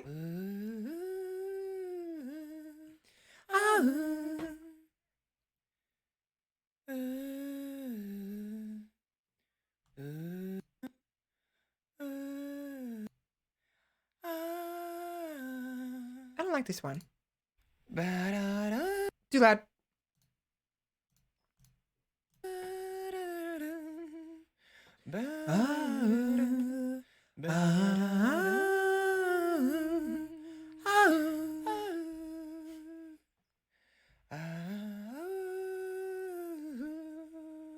Bum, bum, bum, bum.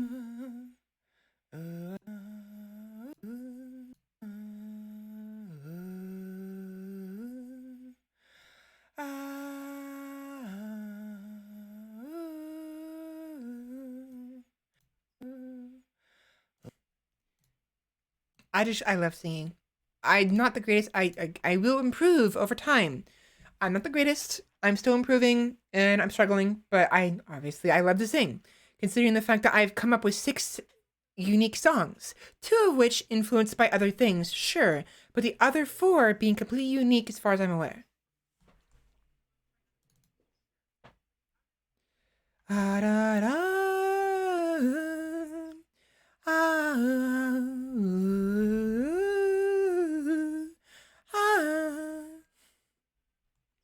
ah, ah,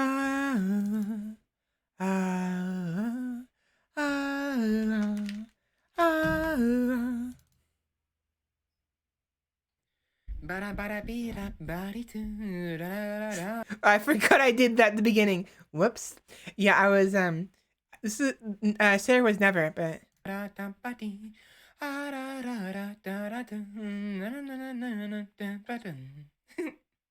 all right. Well, how do I sound now? I wonder. Like, what if I talked quieter, a little more close to the mic, but not as much power in my voice?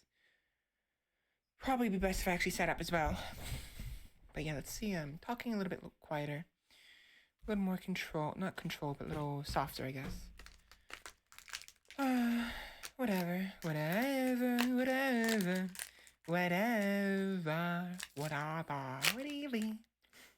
Yeah. Sarah was never an agreeable girl. Her tongue tells tales of... Whoops. Sarah was never an agreeable girl. Her tongue tells tales of rebellion. I keep messing it up. But she was so fast and quick with her bow. No one quite knew where she came from. She would always like to say, watching the passing you can only stay. Today she'll fight to keep her away. She's a rogue and a thief and she'll tempt your fate.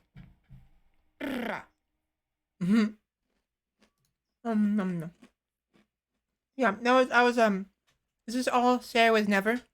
A little bit different with different obviously random stuff at times. I mean you can know by. But yeah, I really like Sarah Was Never. I like Sarah.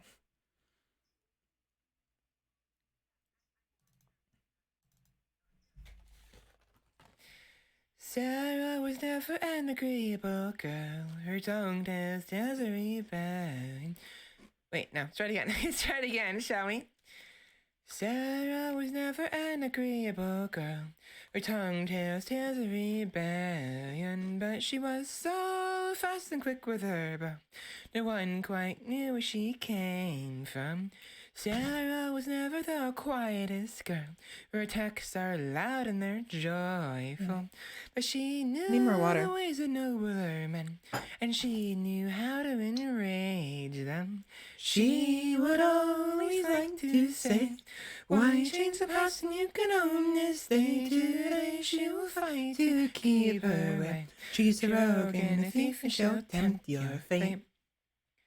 She would always like to say, why change the past and you can own this day? Today she'll fight to keep her way. A rogue and a thief and she'll tempt your fate. I got granola bars stuck in my teeth. But yeah, I'm doing a lot of practice with that. All right. Lots of them. This is random singing practice. Actually, I think there's some Sarah Was Never practice in here. I have to go through it. And, oh, Rockabye Baby. Right. Let me just cut this and bring it over here. There we go. Rockabye Baby. It's too loud. Turn it the fuck down. Baby, on the treetop, when the winds blow, the cradle will rock. When the bough breaks, the cradle will fall, and down will come baby, cradle and all. Yes, I was singing some of that as well. Rockabye baby, on the treetop, when the winds blow, the cradle will rock. One benefit of showing you recordings is I can show you my nonsense, but also and down will come baby, I can take a break from talking. Cradle and all. Now, I think my favorite one I want to show off is a couple of these songs. I don't remember which one it was, but one of these I really liked a lot. So here's that first song.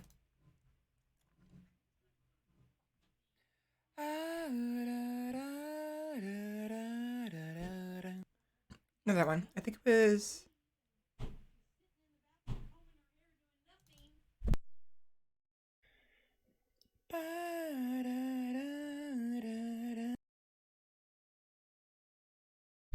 Do you sit down and do this singing, or do you just open the program when you feel like singing every few hours? what I do is I'll just like if I am in the mood for singing, I'll be like, okay, let's turn the OBS studio on real quick, and then I'll sing a little bit.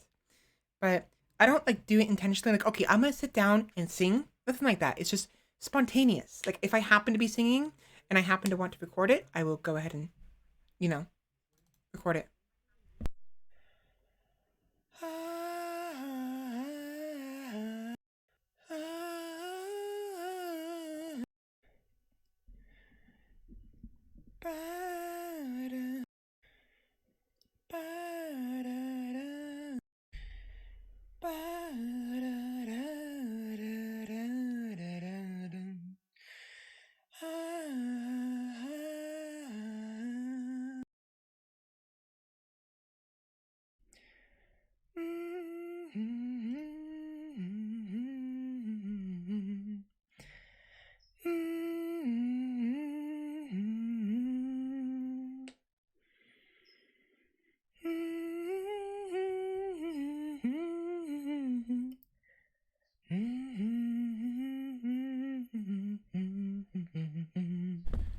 Yeah, so that was one of my favorites, at least regarding how it sounded.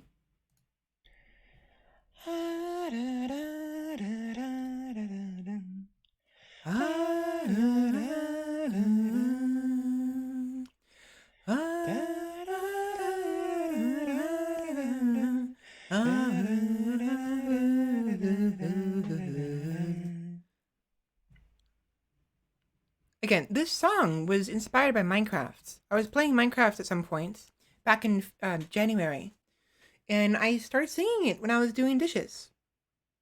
But it was nice. I actually really like it a lot. It's one of my favorites.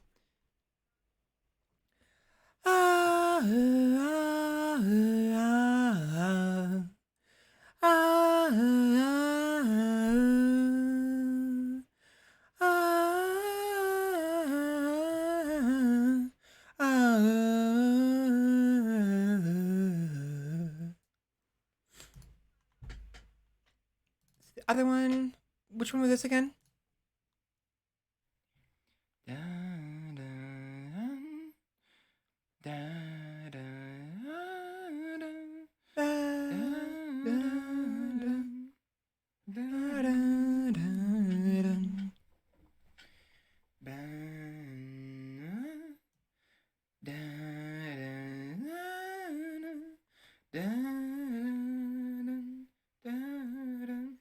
I really don't like the high pitched part of it. Like I can't seem to do high notes very well without it sounding super squeaky and like just not unappetizing.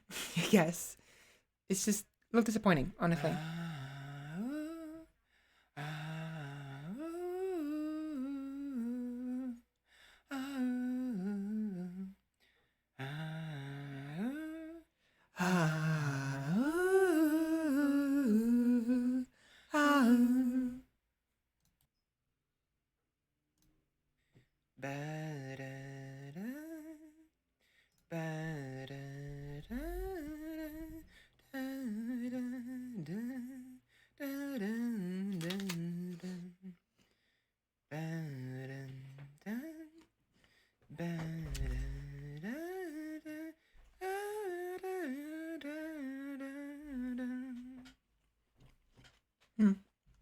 Hmm. Took a bite of my apple, so now I have apple in my mouth.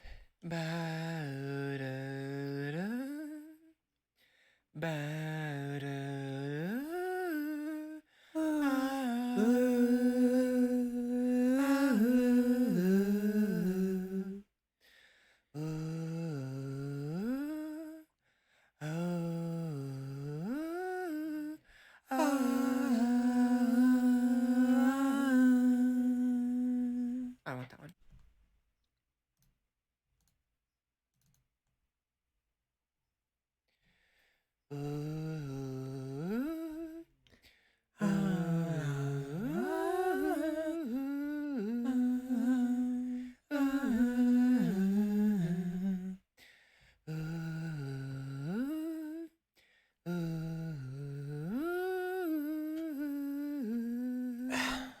My back is killing me.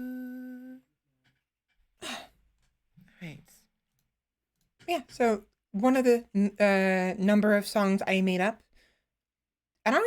know where I got that one from. I'm pretty sure, almost positive that was like just, I made up on the spot one day. Because I do that sometimes. I'll be like on my way home from work on my bike or something. There's actually several songs I've kind of come up with, and I don't remember them anymore because I didn't record them. So it wasn't in the recording at the time. It was like 2 years ago. And now that I think about them, they're really I like them a lot.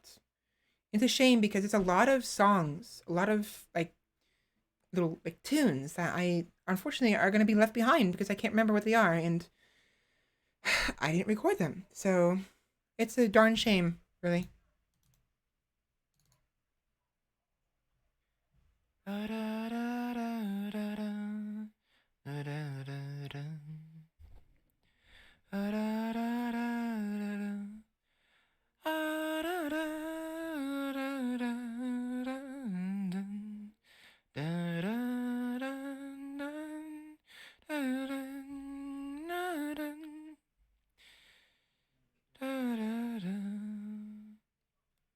Yeah, I don't remember that one either. This one's nice. It's honestly, obviously, I only have one instance of recording of it because I recorded it basically as soon as I started doing it. And I mean, I'll come back to it eventually, maybe to practice a little bit more and figure out how I want it to sound because the beginning part was a little messy, to be honest. I didn't really like the beginning part just now. What is going on?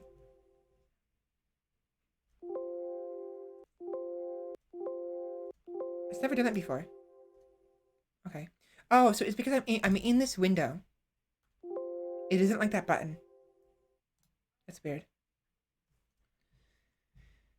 So this one might be inspired by Come Little Children. The Come little children, I'll take thee away into our land of enchantment. That one. And I think I sung this song and only retroactively believed it was influenced because I haven't heard that song, the Come Little Children song, in a very long time. I randomly sung this, and after I listened back to it, I was like, it kind of sounds like Come Little Children, which is why I put might be inspired by Come Little Children.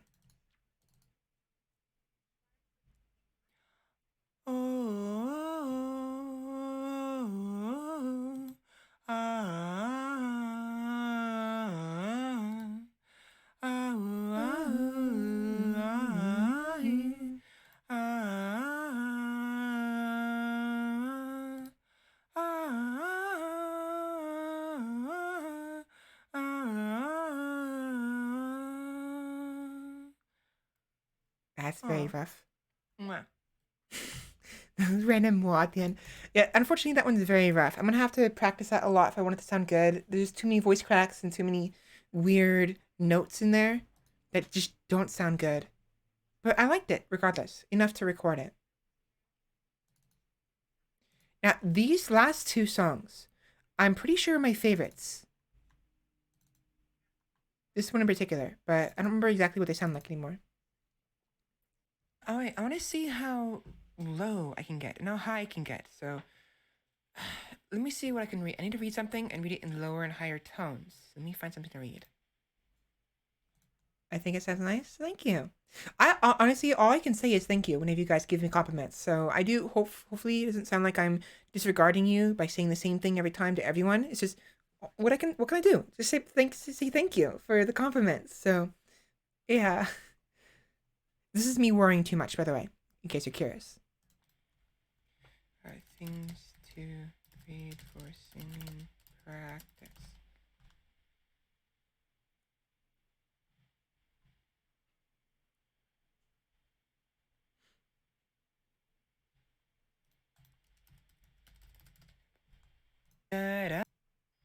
That's too loud, anyways.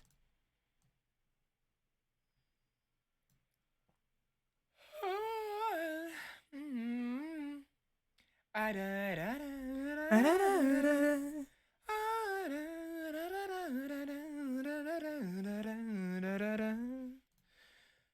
don't know what that was, but whatever. I just made it up right there. I just made that song up as I was recording this. Like, I don't even remember why I was doing recording. I think I was just trying to listen to my own voice and see how it sounded, and then I just randomly made up the song on the spot. So this one was spontaneous. Like normally I'll think of the song like I'm doing dishes or laundry or playing a game, and then afterward I will boot up OBS Studio, hit the record button, and then try to re-imitate what I just sang. This one I just came up with. I'm very proud of it.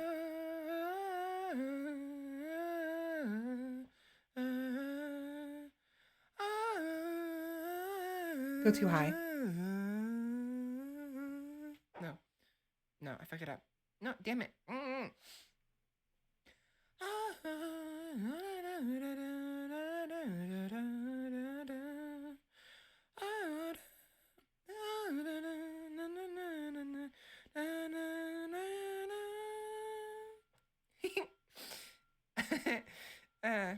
Whatever.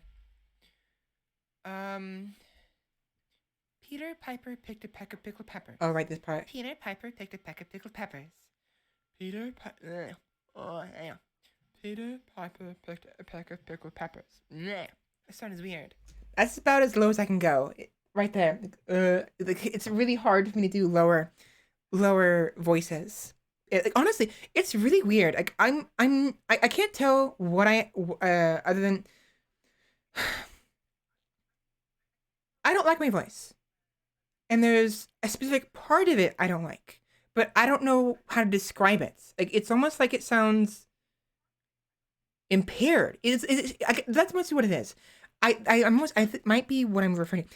At times, it sounds like my voice is impaired in some manner, and I'm not sure why. But I think it has to do with my tongue, my mouth, my teeth. Like the way I speak, I mumble a lot. I get stiff tongue a lot.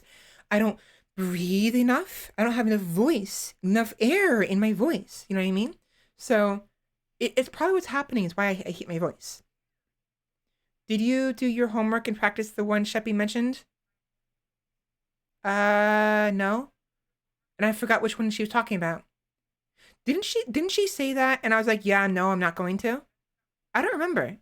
Which one she was talking about? I don't remember. It's gonna sound really weird, huh? Unknown name from Greenfield, California. I don't know who the fuck you are. I don't know why you have my number.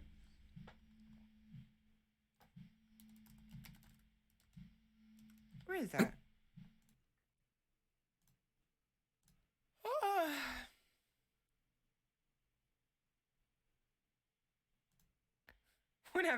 Whatever.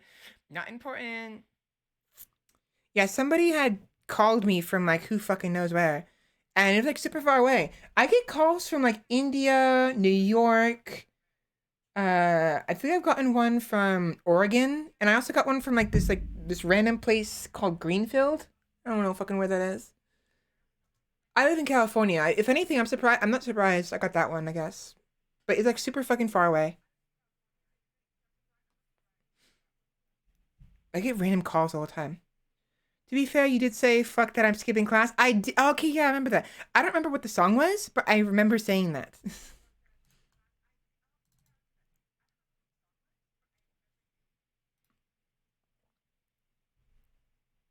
this was a proper recording of this new song I came up on the fly, like just made up. So I think.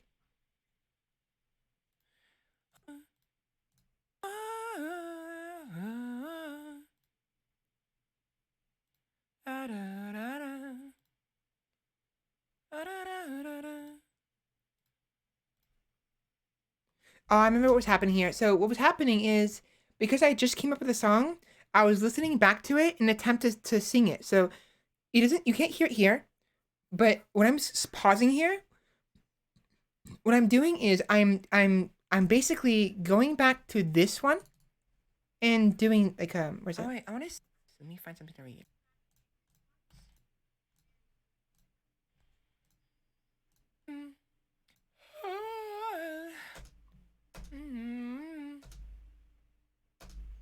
I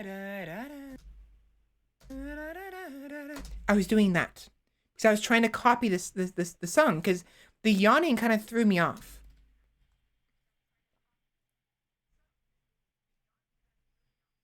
So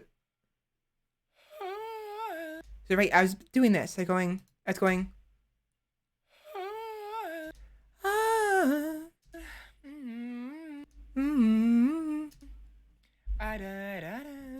Da da da da.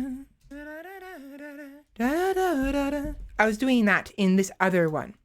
That's why there's these pauses. So what's on the agenda for today? We're just chilling for now.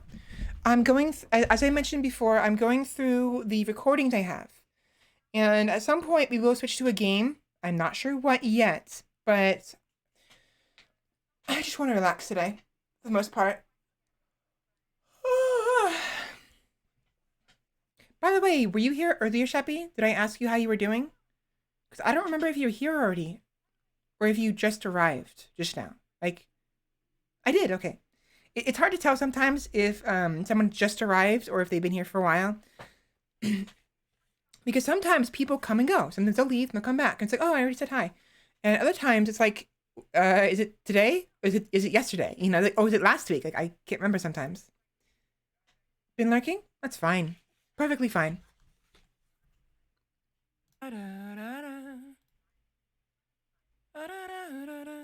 Yeah, those pauses are me trying to basically sing it again and having difficulty singing my own song I just made up, so.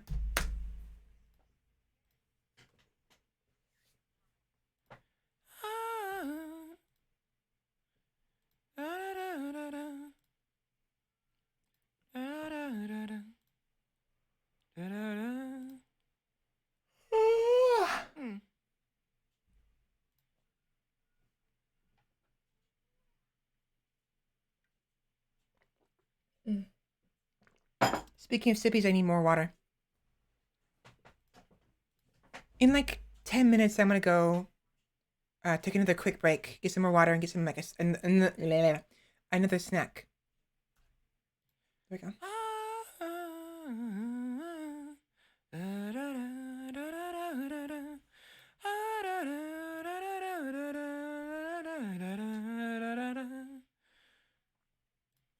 Again, I was trying to do it again.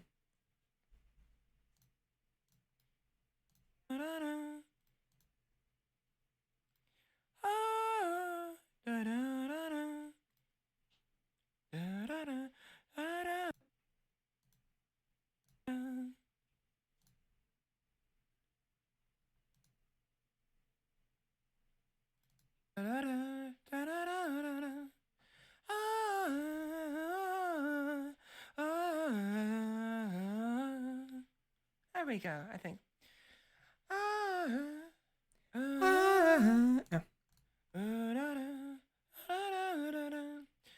No, it doesn't sound right. What did I even do? How did I fucking make this up? Hold up. Oh my gosh. Oh my gosh. I just noticed it. Have I been rolling my tongues? My tongue? Did you hear that? That wasn't intentional. I didn't.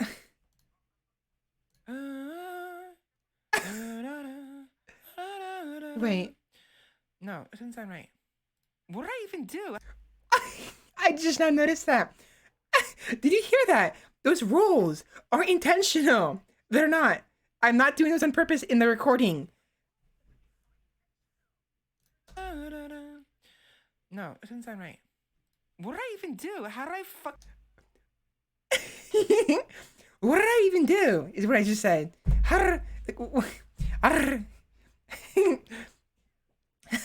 I must have been. I think what was happening. I was probably rolling my tongue a little bit beforehand before I recorded it, so my tongue was already kind of get used to rolling. Can you make this up? Hold up, wait. I can't replicate it properly.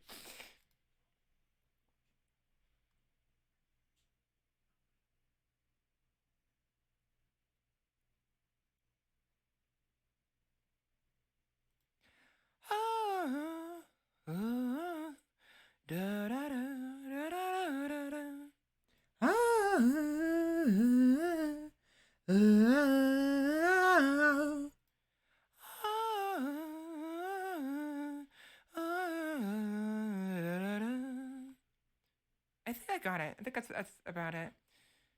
Yeah, I made up another song. How many songs am I gonna make? Jeez. 6 so far, by the way. I'm not complaining, but I can't. Whatever. It's fine. More to show, I guess. 6.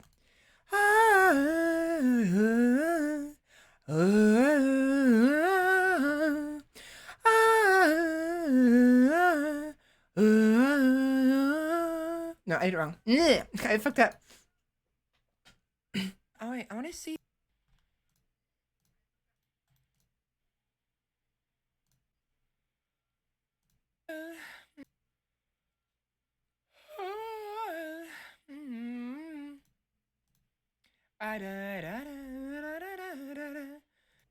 Ah, ah, da da da da da da da da. Ah, da da da da da da.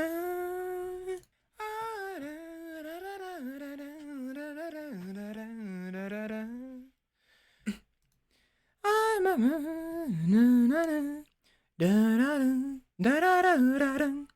Ah, ah, ah, ah, ah. Soon you'll have enough song for an album, maybe. Unless I combine the songs. Because some of these songs could probably fit together, sort of. They could be separate songs, or they could be one song. Now, we have one more song, and then my old Yahoo Yodels, as well as some ramblings I want to share with you. So before we do that, let me go get some more water, do a proper walk around the house a little bit, stretch my legs, get a snack of something, and then I'll be back. So, be back shortly.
Very sorry for the wait. I had to cook up some of these noodles in the microwave, and then I had to use the restroom, so it took me a little longer than I expected. Obviously, it's been probably like 10 minutes at most, but I just don't want to make you guys wait. So, yeah. Heat up I heated up some of a microwave. Yes, I heated up some noodles in the microwave, not heat up a microwave. Bleh. Welcome back. Thank you. Thank you. Thank you.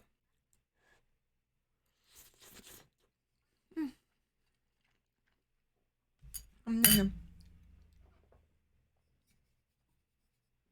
While I'm eating, I'm going to just play this next song.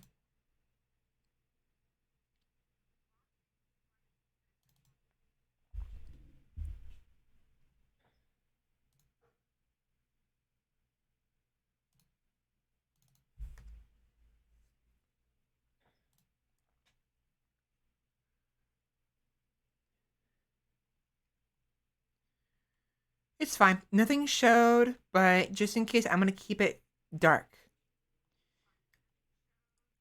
Just in case. Ooh, ah, ooh, ah, ah, ah, ooh, ah, ooh, ah, ah.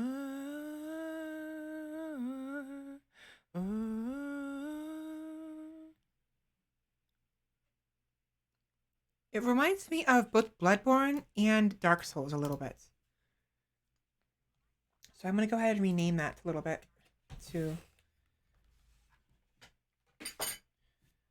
a name song.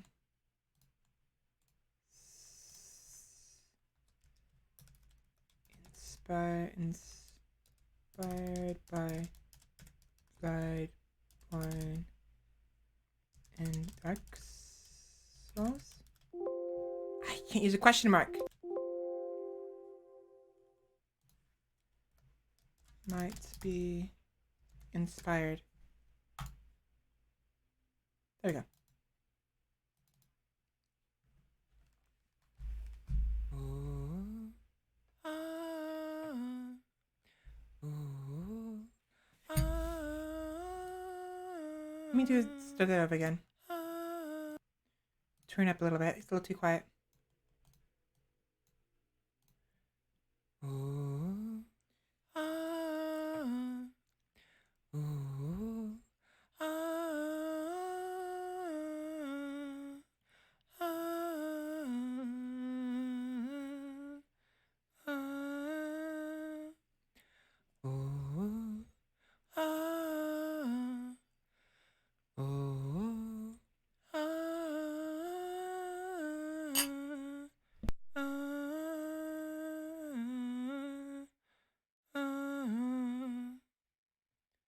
mm, mm, ah, ah,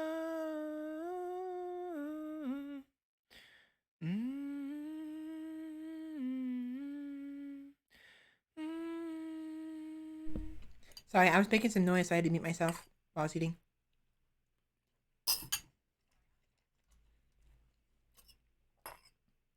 I'm very hungry.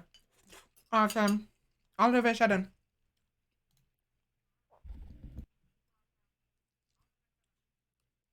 Mm.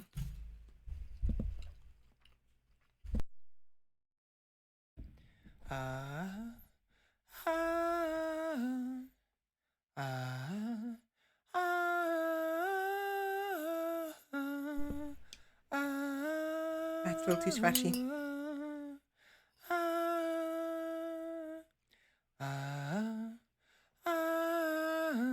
That sounds better.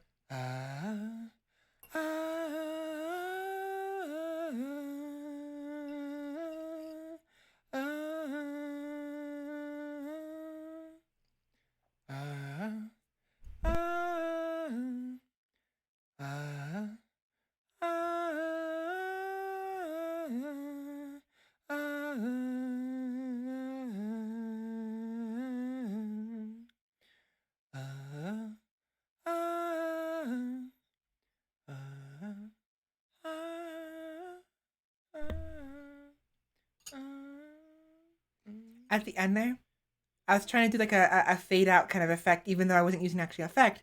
I was just singing quieter and quieter. Little silly, I know, but it's more like for future reference, if anything. Yeah, that's another song I made up. That one I quite liked. I thought it sounded similar to Bloodborne and also Dark Souls. Like specifically Bloodborne's Dream song and Dark Souls intro song. Like probably either Dark Souls 1 or Dark Souls 3, one of the two.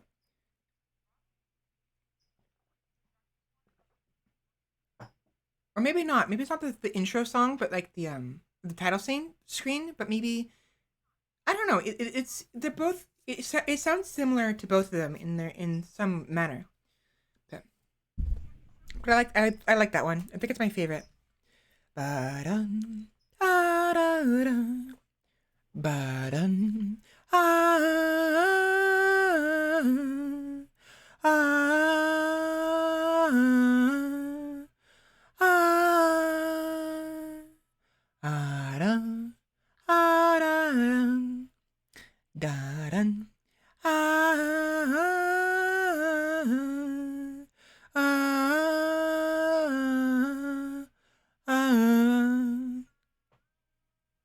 Bam bam ba-da-dum, bam bam bam bam bam bam bam bam bam bam bam bam bam. So these two videos I actually uploaded to YouTube. Eventually I will upload the other ones maybe, but we'll see. But these two was my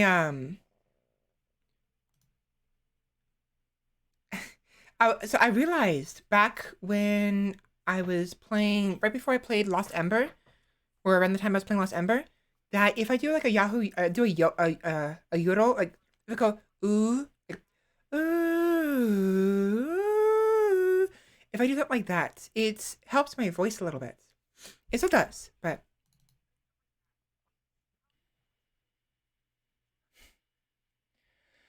Yahoo.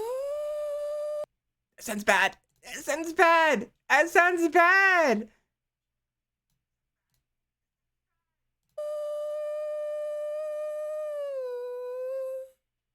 I don't like the way that sounded. My voice is too scratchy when it goes high. Why? Also, that fucking Mickey Mouse laugh at the end. Jeez, why is my laugh so weird? Why is my voice so weird? And here's the other one. Uh, ooh, ooh, ooh. Like, I that one is better. But I don't like how weird my voice sounds when I'm speaking really high. But at the same time, I'm inclined to do that because I want to sound I want to yeah, like I said, Nyanners and Iron Mouse are my role models basically, and obviously they have high voices. So of course I'd want to sound closer to how they sound, if that makes sense. But I'm still learning what my own personal voice range is, and I'm learning to accept it and to practice with it. So, uh, work in progress, but I'm getting there.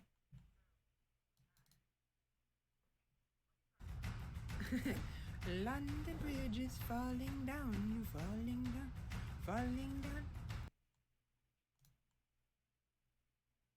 Ah, yes. So this was the original recording of this one. I asked so in OBS Studio. Let me show you real quick.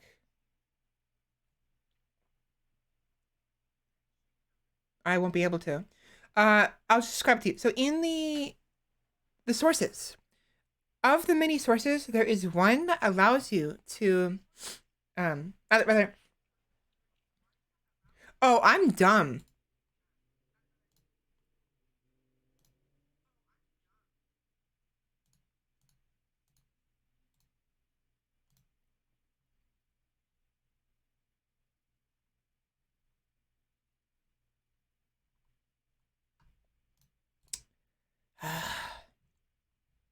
Oopsies.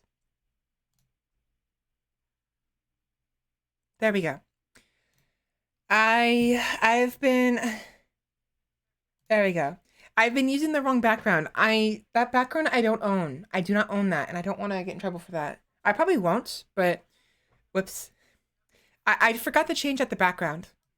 That was it. I forgot, unfortunately. Anyways, this is the original recording of this in OBS Studio. Just like how you can have a picture in the background, like the BRB with a close up, excuse me, scene. So too can you have audio as a source, like specifically to that audio, that voice clip, or the picture specifically. You know what I mean? And when you do that, though, it's in slobs you couldn't control when it plays, but in OBS you can. And because I found that out, I decided to use that for my intro. So, for instance, if I were to move to my intro scene right now,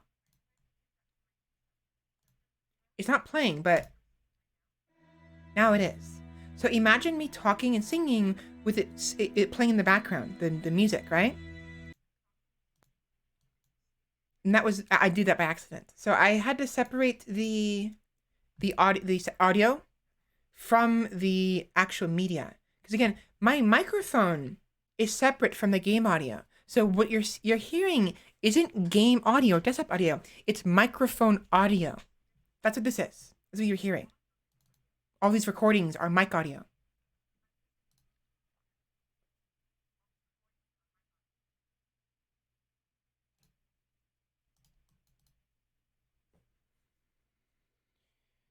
Alright, so this song.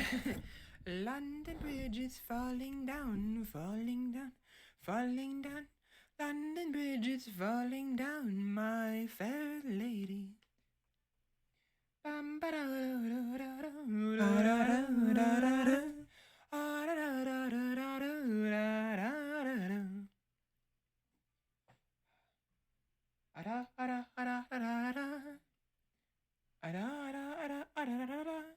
don't know what I'm doing.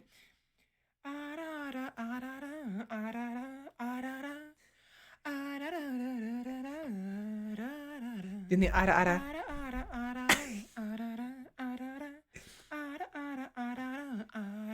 There's like 4 minutes of this. What's the other song I was doing? Bleh. I don't remember what I was doing. There's another song I was doing with the like ara thing, you know, and I can't remember what it is. Actually, I remembered the song I was talking about in this recording. I forgot it. So there's like in this Italian song, like a stereotypical Italian's like music, like that plays jokingly, and that was the song I was trying to do. There's of course Tetris, yeah. Ada ada ada ada ada ada ada ada ada. But there was the other one. I don't remember it anymore, unfortunately. No. Shit. I don't remember what it is. The Italian one. I don't remember. Whatever. It's not important. Not important. Not important. Not important. Sarah was never an agreeable girl. Her tongue tells a rebellion, but she was so fast and quick with her bow. No one quite knew where she came from. Sarah was never the quietest girl. Her attacks are loud and they're joyful, but she knew the ways of nobler men, and she knew how to enrage them. She would She would always like to say,